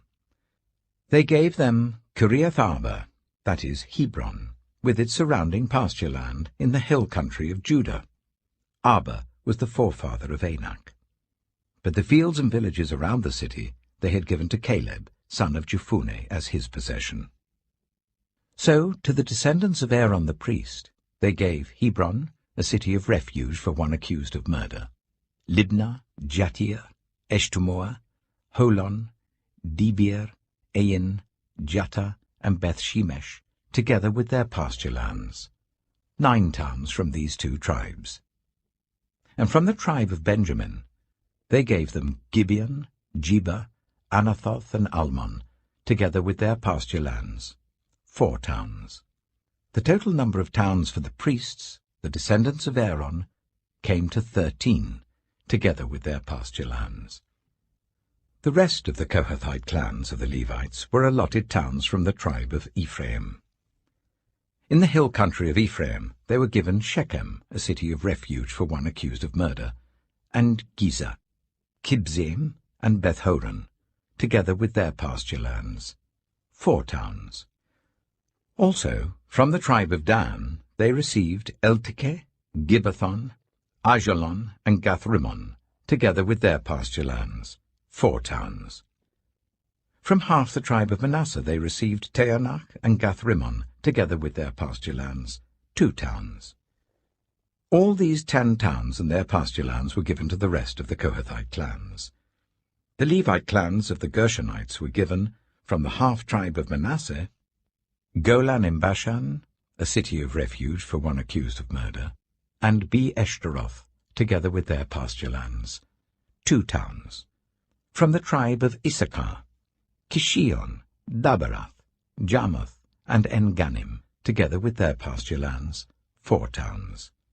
From the tribe of Asher, Mishal, Abdon, Helkath, and Rehob, together with their pasture lands, 4 towns. From the tribe of Naphtali, Kedesh in Galilee, a city of refuge for one accused of murder, Hamoth-dor and Kartan, together with their pasture lands, 3 towns. The total number of towns of the Gershonite clans came to 13, together with their pasture lands. The Merarite clans, the rest of the Levites, were given from the tribe of Zebulun, Jokneam, Karta, Dimnah, and Nahalal, together with their pasture lands, 4 towns. From the tribe of Reuben, Bezer, Jehaz, Kedemoth, and Mephaath, together with their pasture lands, 4 towns. From the tribe of Gad, Ramoth in Gilead, a city of refuge for one accused of murder, Mahanaim, Heshbon, and Jazer, together with their pasture lands, 4 towns in all. The total number of towns allotted to the Merarite clans, who were the rest of the Levites, came to 12. The towns of the Levites in the territory held by the Israelites were 48 in all, together with their pasture lands. Each of these towns had pasture lands surrounding it. This was true for all these towns. So the Lord gave Israel all the land he had sworn to give their ancestors, and they took possession of it and settled there. The Lord gave them rest on every side, just as he had sworn to their ancestors. Not one of their enemies withstood them. The Lord gave all their enemies into their hands. Not one of all the Lord's good promises to Israel failed. Every one was fulfilled. Joshua chapter 22. Then Joshua summoned the Reubenites, the Gadites, and the half-tribe of Manasseh, and said to them, You have done all that Moses, the servant of the Lord, commanded, and you have obeyed me in everything I commanded. For a long time now, to this very day, you have not deserted your fellow Israelites, but have carried out the mission the Lord your God gave you. Now that the Lord your God has given them rest as he promised, return to your homes in the land that Moses the servant of the Lord gave you on the other side of the Jordan. But be very careful to keep the commandment and the law that Moses the servant of the Lord gave you, to love the Lord your God, to walk in obedience to him, to keep his commands, to hold fast to him, and to serve him with all your heart and with all your soul. Then Joshua blessed them and sent them away, and they went to their homes. To the half-tribe of Manasseh, Moses had given land in Bashan, and to the other half of the tribe Joshua gave land on the west side of the Jordan along with their fellow Israelites. When Joshua sent them home, he blessed them, saying, Return to your homes with your great wealth. with large herds of livestock, with silver, gold, bronze, and iron, and a great quantity of clothing, and divide the plunder from your enemies with your fellow Israelites. So the Reubenites, the Gadites, and the half-tribe of Manasseh left the Israelites at Shiloh in Canaan to return to Gilead, their own land, which they had acquired in accordance with the command of the Lord through Moses. When they came to Geliloth, near the Jordan in the land of Canaan, the Reubenites, the Gadites, and the half-tribe of Manasseh built an imposing altar there by the Jordan. And when the Israelites heard that they had built the altar on the border of Canaan at Geliloth, near the Jordan on the Israelite side, the whole assembly of Israel gathered at Shiloh to go to war against them. So the Israelites sent Phinehas, son of Eleazar the priest, to the land of Gilead, to Reuben, Gad, and the half-tribe of Manasseh. With him they sent 10 of the chief men, one from each of the tribes of Israel, each the head of a family division among the Israelite clans. When they went to Gilead, to Reuben, Gad, and the half-tribe of Manasseh, they said to them, "The whole assembly of the Lord says, how could you break faith with the God of Israel like this? How could you turn away from the Lord and build yourselves an altar in rebellion against him now? Was not the sin of Peor enough for us? Up to this very day we have not cleansed ourselves from that sin, even though a plague fell on the community of the Lord. And are you now turning away from the Lord? If you rebel against the Lord today, tomorrow he will be angry with the whole community of Israel. If the land you possess is defiled, come over to the Lord's land, where the Lord's tabernacle stands, and share the land with us. But do not rebel against the Lord or against us by building an altar for yourselves, other than the altar of the Lord our God." When Achan, son of Zerah, was unfaithful in regard to the devoted things, did not wrath come on the whole community of Israel? He was not the only one who died for his sin. Then Reuben, Gad, and the half-tribe of Manasseh replied to the heads of the clans of Israel, "The Mighty One, God the Lord, the Mighty One, God the Lord, he knows, and let Israel know. If this has been in rebellion or disobedience to the Lord, do not spare us this day. If we have built our own altar to turn away from the Lord and to offer burnt offerings and grain offerings, or to sacrifice fellowship offerings on it, may the Lord himself call us to account. No, we did it for fear that some day your descendants might say to ours, 'What do you have to do with the Lord, the God of Israel? The Lord has made the Jordan a boundary between us and you Reubenites and Gadites. You have no share in the Lord.' So your descendants might cause ours to stop fearing the Lord. That is why we said, 'Let us get ready and build an altar,' but not for burnt offerings or sacrifices.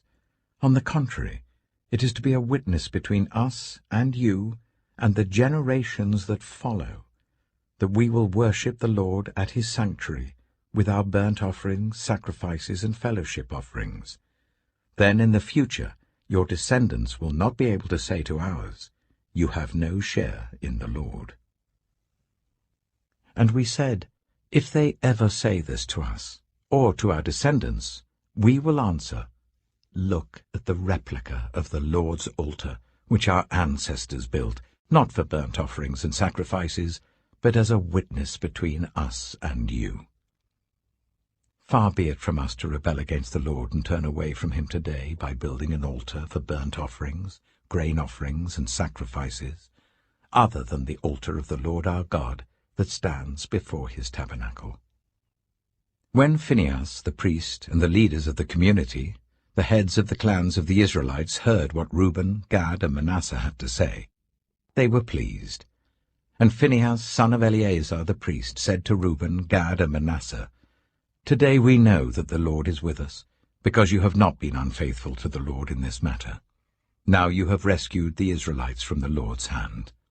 Then Phinehas, son of Eleazar the priest, and the leaders returned to Canaan from their meeting with the Reubenites and Gadites in Gilead, and reported to the Israelites. They were glad to hear the report and praised God, and they talked no more about going to war against them to devastate the country where the Reubenites and the Gadites lived. And the Reubenites and the Gadites gave the altar this name: A Witness Between Us that the Lord is God. Joshua chapter 23. After a long time had passed, and the Lord had given Israel rest from all their enemies around them, Joshua, by then a very old man, summoned all Israel, their elders, leaders, judges, and officials, and said to them, I am very old. You yourselves have seen everything the Lord your God has done to all these nations for your sake. It was the Lord your God who fought for you. Remember how I have allotted as an inheritance for your tribes all the land of the nations that remain, the nations I conquered, between the Jordan and the Mediterranean Sea in the west. The Lord your God himself will push them out for your sake. He will drive them out before you, and you will take possession of their land, as the Lord your God promised you. Be very strong. Be careful to obey all that is written in the book of the law of Moses, without turning aside to the right or to the left. Do not associate with these nations that remain among you. Do not invoke the names of their gods or swear by them. You must not serve them or bow down to them. But you are to hold fast to the Lord your God as you have until now. The Lord has driven out before you great and powerful nations. To this day no one has been able to withstand you. One of you routs 1,000, because the Lord your God fights for you just as he promised. So be very careful to love the Lord your God. But if you turn away and ally yourselves with the survivors of these nations that remain among you, and if you intermarry with them and associate with them, then you may be sure that the Lord your God will no longer drive out these nations before you. Instead, they will become snares and traps for you, whips on your backs and thorns in your eyes, until you perish from this good land which the Lord your God has given you. Now I am about to go the way of all the earth. You know with all your heart and soul that not one of all the good promises the Lord your God gave you has failed. Every promise has been fulfilled. Not one has failed. But just as all the good things the Lord your God has promised you have come to you, so he will bring on you all the evil things he has threatened, until the Lord your God has destroyed you from this good land he has given you. If you violate the covenant of the Lord your God which he commanded you, and go and serve other gods and bow down to them, the Lord's anger will burn against you, and you will quickly perish from the good land he has given you. Joshua chapter 24. Then Joshua assembled all the tribes of Israel at Shechem.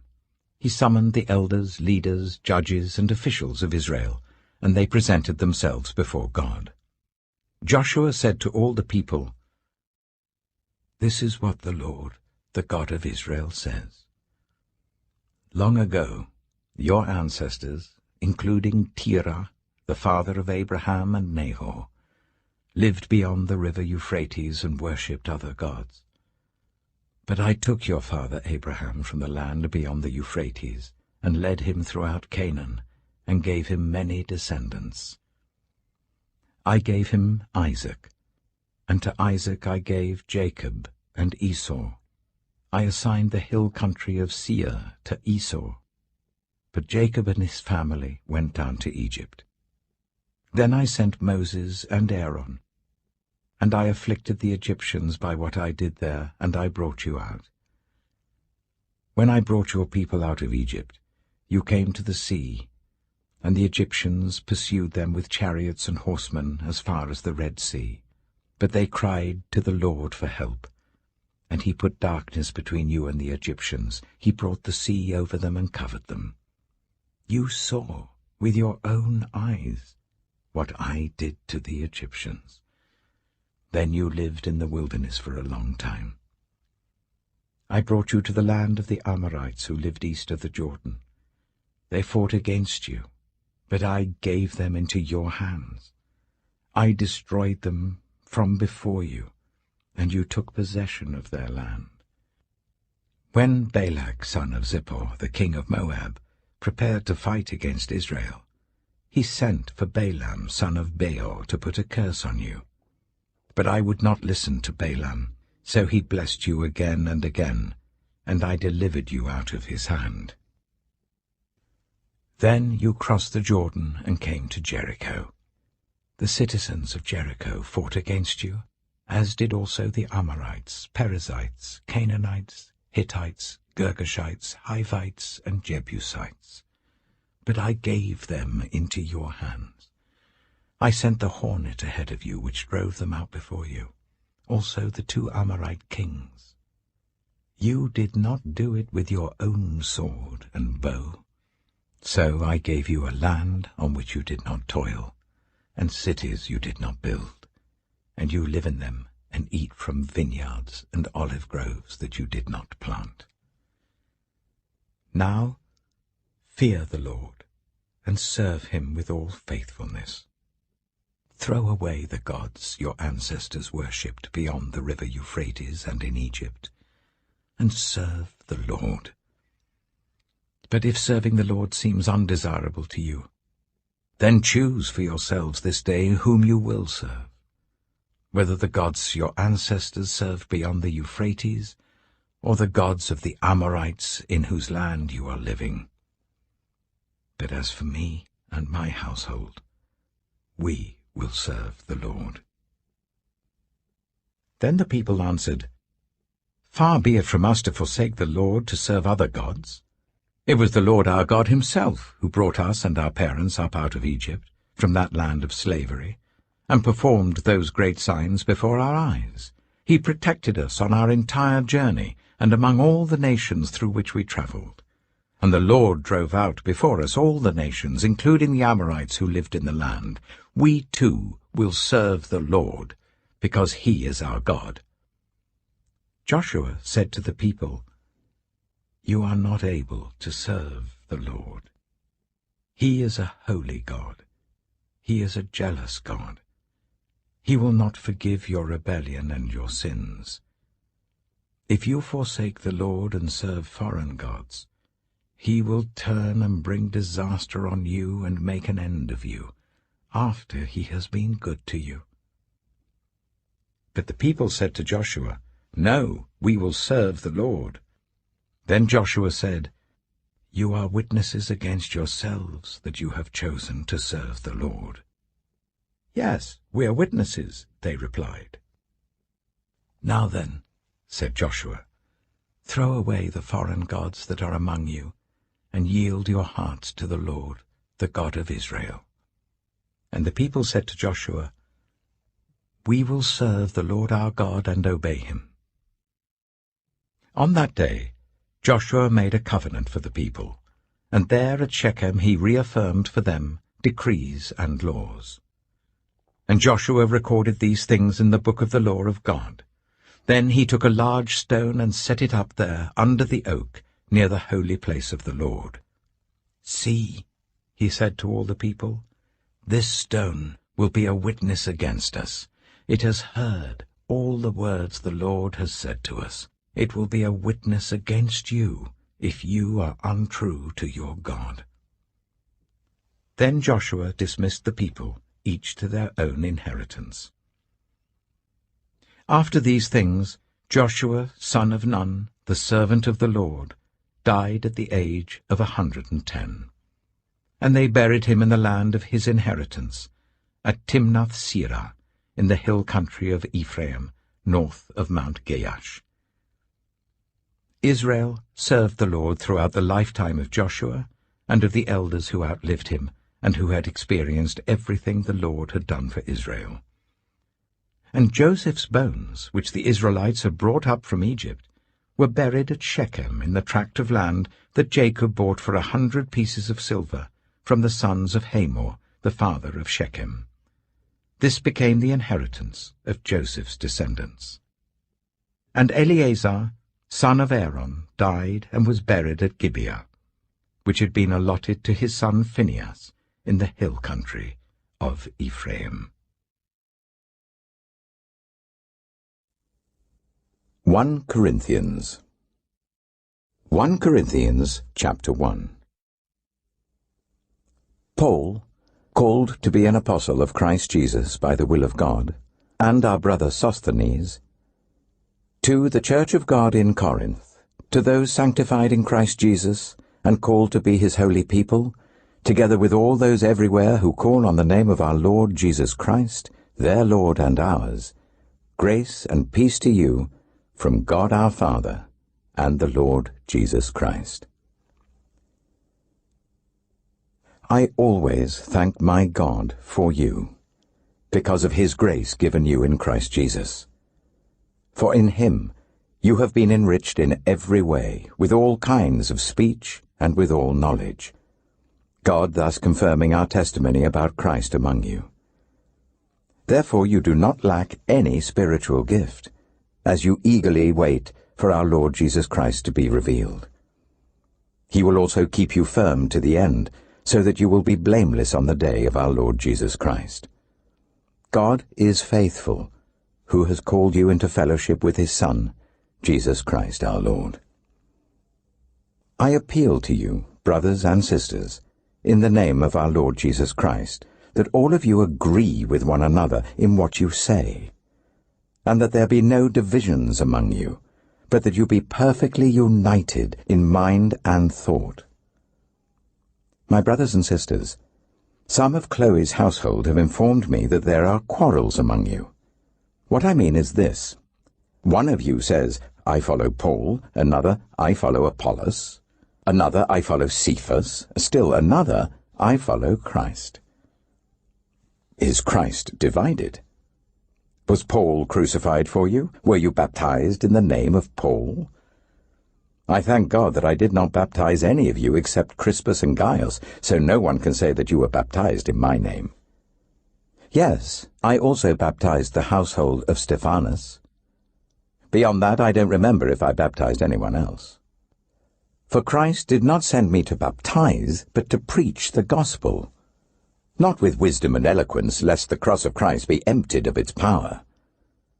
For the message of the cross is foolishness to those who are perishing, but to us who are being saved, it is the power of God.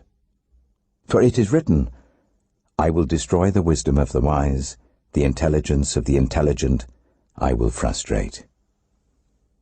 Where is the wise person? Where is the teacher of the law? Where is the philosopher of this age? Has not God made foolish the wisdom of the world? For since in the wisdom of God, the world through its wisdom did not know him, God was pleased through the foolishness of what was preached to save those who believe.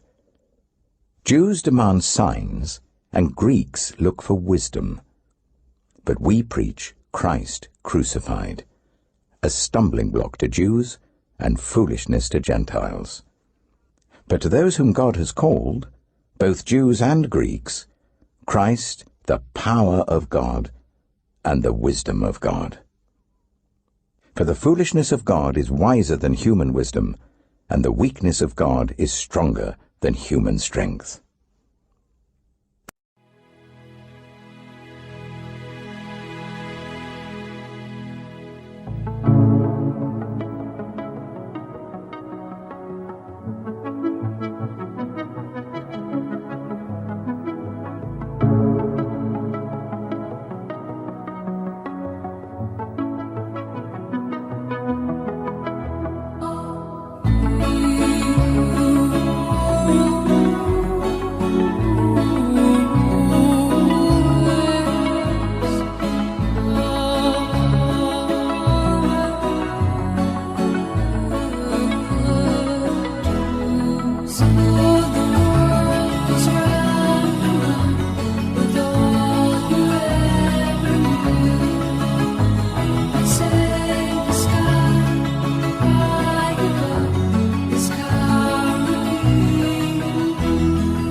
The Book of Judges. Judges chapter 1. After the death of Joshua, the Israelites asked the Lord, "Who of us is to go up first to fight against the Canaanites?" The Lord answered, "Judah shall go up.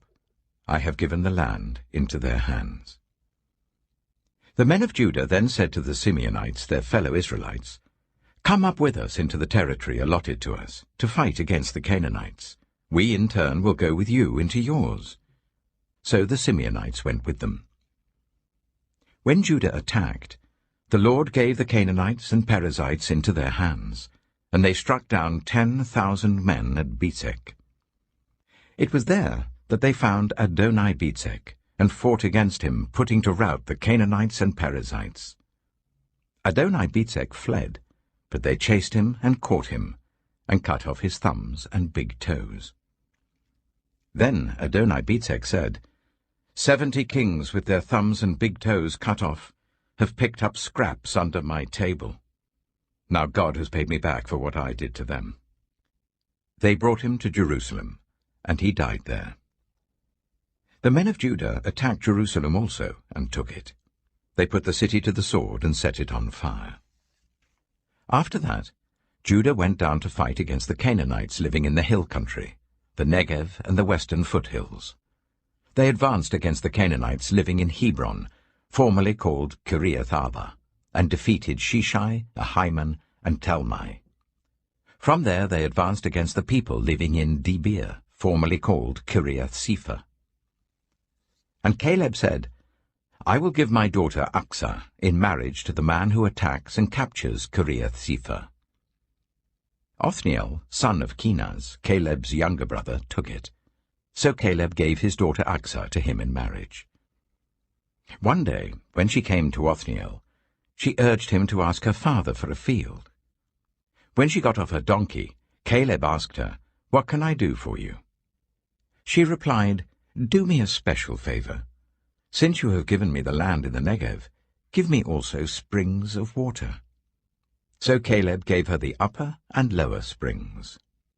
The descendants of Moses' father-in-law, the Kenite, went up from the city of palms with the people of Judah to live among the inhabitants of the desert of Judah in the Negev near Arad.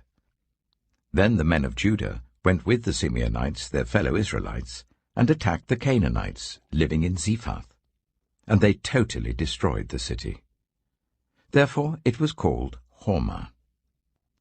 Judah also took Gaza, Ashkelon, and Ekron, each city with its territory. The Lord was with the men of Judah. They took possession of the hill country, but they were unable to drive the people from the plains, because they had chariots fitted with iron. As Moses had promised, Hebron was given to Caleb, who drove from it the 3 sons of Anak. The Benjaminites, however, did not drive out the Jebusites, who were living in Jerusalem. To this day, the Jebusites live there with the Benjaminites. Now the tribes of Joseph attacked Bethel, and the Lord was with them. When they sent men to spy out Bethel, formerly called Luz, the spies saw a man come out of the city, and they said to him, "Show us how to get into the city, and we will see that you are treated well." So he showed them, and they put the city to the sword, but spared the man and his whole family. He then went to the land of the Hittites, where he built a city, and called it Luz, which is its name to this day. But Manasseh did not drive out the people of Bethshan, or Taanach, or Dor, or Iblam, or Megiddo, and their surrounding settlements, for the Canaanites were determined to live in that land. When Israel became strong, they pressed the Canaanites into forced labor, but never drove them out completely. Nor did Ephraim drive out the Canaanites living in Gezer, but the Canaanites continued to live there among them. Neither did Zebulun drive out the Canaanites living in Kitron, or Nahalol. So these Canaanites lived among them, but Zebulun did subject them to forced labor. Nor did Asher drive out those living in Akko, or Sidon, or Alab, or Aksib, or Helba, or Aphek, or Rehob. The Asherites lived among the Canaanite inhabitants of the land, because they did not drive them out. Neither did Naphtali drive out those living in Beth-shemesh or Beth-anath. But the Naphtalites too lived among the Canaanite inhabitants of the land, and those living in Beth-shemesh and Beth-anath became forced laborers for them. The Amorites confined the Danites to the hill country, not allowing them to come down into the plain. And the Amorites were determined also to hold out in Mount Heres, Ajalon, and Shaalbim. But when the power of the tribes of Joseph increased, they too were pressed into forced labor. The boundary of the Amorites was from Scorpion Pass to Selah and beyond. Judges chapter 2. The angel of the Lord went up from Gilgal to Bochim and said, I brought you up out of Egypt and led you into the land that I swore to give to your ancestors. I said, I will never break my covenant with you, and you shall not make a covenant with these people of this land, but you shall break down their altars. Yet you have disobeyed me. Why have you done this? And I have also said, I will not drive them out before you. They will become traps for you, and their gods will become snares to you. When the angel of the Lord had spoken these things to all the Israelites, the people wept aloud, and they called that place Bochim. There they offered sacrifices to the Lord. After Joshua had dismissed the Israelites, they went to take possession of the land, each to their own inheritance. The people served the Lord throughout the lifetime of Joshua and of the elders who outlived him and who had seen all the great things the Lord had done for Israel. Joshua, son of Nun, the servant of the Lord, died at the age of 110, and they buried him in the land of his inheritance, at Timnath-Heres, in the hill country of Ephraim, north of Mount Gaash. After that whole generation had been gathered to their ancestors, another generation grew up, who knew neither the Lord nor what he had done for Israel. Then the Israelites did evil in the eyes of the Lord, and served the Baals. They forsook the Lord, the God of their ancestors, who had brought them up out of Egypt. They followed and worshipped various gods of the peoples around them. They aroused the Lord's anger, because they forsook him and served Baal and the Ashtoreths. In his anger against Israel, the Lord gave them into the hands of raiders who plundered them. He sold them into the hands of their enemies all around, whom they were no longer able to resist. Whenever Israel went out to fight, the hand of the Lord was against them to defeat them, just as he had sworn to them. They were in great distress. Then the Lord raised up judges, who saved them out of the hands of these raiders. Yet they would not listen to their judges, but prostituted themselves to other gods and worshipped them. They quickly turned from the ways of their ancestors, who had been obedient to the Lord's commands. Whenever the Lord raised up a judge for them, he was with the judge and saved them out of the hands of their enemies, as long as the judge lived. For the Lord relented because of their groaning under those who oppressed and afflicted them. But when the judge died, the people returned to ways even more corrupt than those of their ancestors, following other gods and serving and worshipping them. They refused to give up their evil practices and stubborn ways. Therefore the Lord was very angry with Israel, and said, Because this nation has violated the covenant I ordained for their ancestors and has not listened to me, I will no longer drive out before them any of the nations Joshua left when he died. I will use them to test Israel, and see whether they will keep the way of the Lord and walk in it as their ancestors did. The Lord had allowed those nations to remain. He did not drive them out at once by giving them into the hands of Joshua. Brothers and sisters, think of what you were when you were called. Not many of you were wise by human standards. Not many were influential. Not many were of noble birth. But God chose the foolish things of the world to shame the wise. God chose the weak things of the world to shame the strong. God chose the lowly things of this world, and the despised things, and the things that are not, to nullify the things that are, so that no one may boast before him. It is because of him that you are in Christ Jesus, who has become for us wisdom from God. That is, our righteousness, holiness, and redemption. Therefore, as it is written, let the one who boasts, boast in the Lord. 1 Corinthians, chapter 2. And so it was with me, brothers and sisters. When I came to you, I did not come with eloquence or human wisdom as I proclaimed to you the testimony about God. For I resolved to know nothing while I was with you except Jesus Christ and him crucified.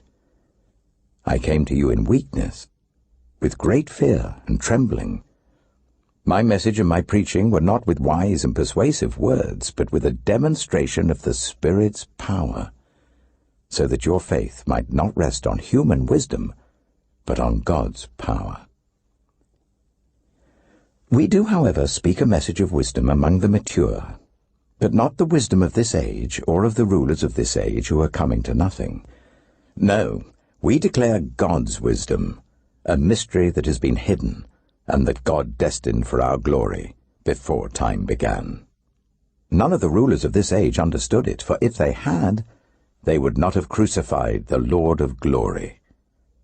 However, as it is written, what no eye has seen, what no ear has heard, and what no human mind has conceived, the things God has prepared for those who love him, these are the things God has revealed to us by his Spirit. The Spirit searches all things, even the deep things of God. For who knows a person's thoughts except their own spirit within them? In the same way, no one knows the thoughts of God except the Spirit of God. What we have received is not the spirit of the world, but the Spirit who is from God, so that we may understand what God has freely given us. This is what we speak, not in words taught us by human wisdom, but in words taught by the Spirit, explaining spiritual realities with Spirit-taught words. The person without the Spirit does not accept the things that come from the Spirit of God, but considers them foolishness and cannot understand them because they are discerned only through the Spirit. The person with the Spirit makes judgments about all things, but such a person is not subject to merely human judgments. For who has known the mind of the Lord so as to instruct him? But we have the mind of Christ.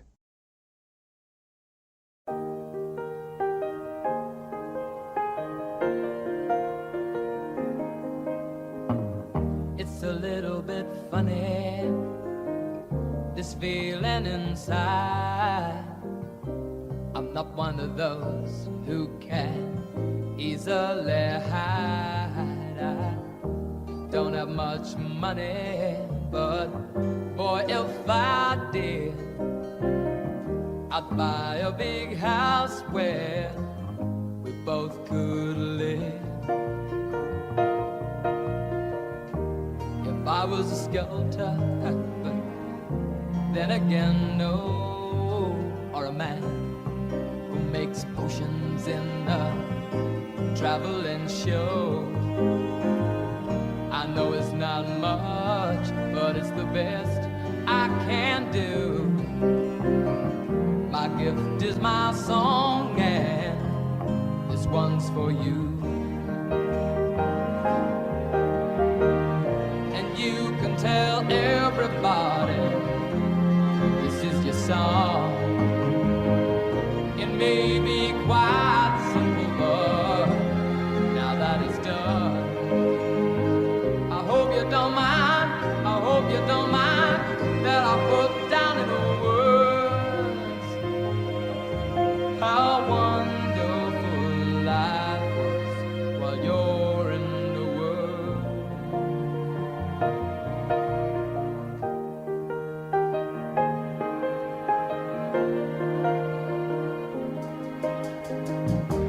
I sat on the roof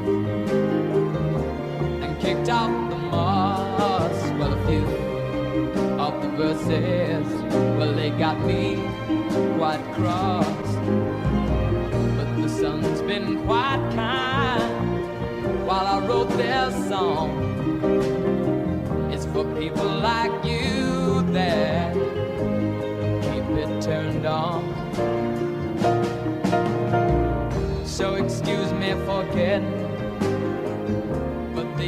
things I do. You see, I've forgotten if they're green or they're blue. Anyway, the thing is, what I really mean. Yours are the sweetest eyes I've ever seen. And you can tell everybody this is your song.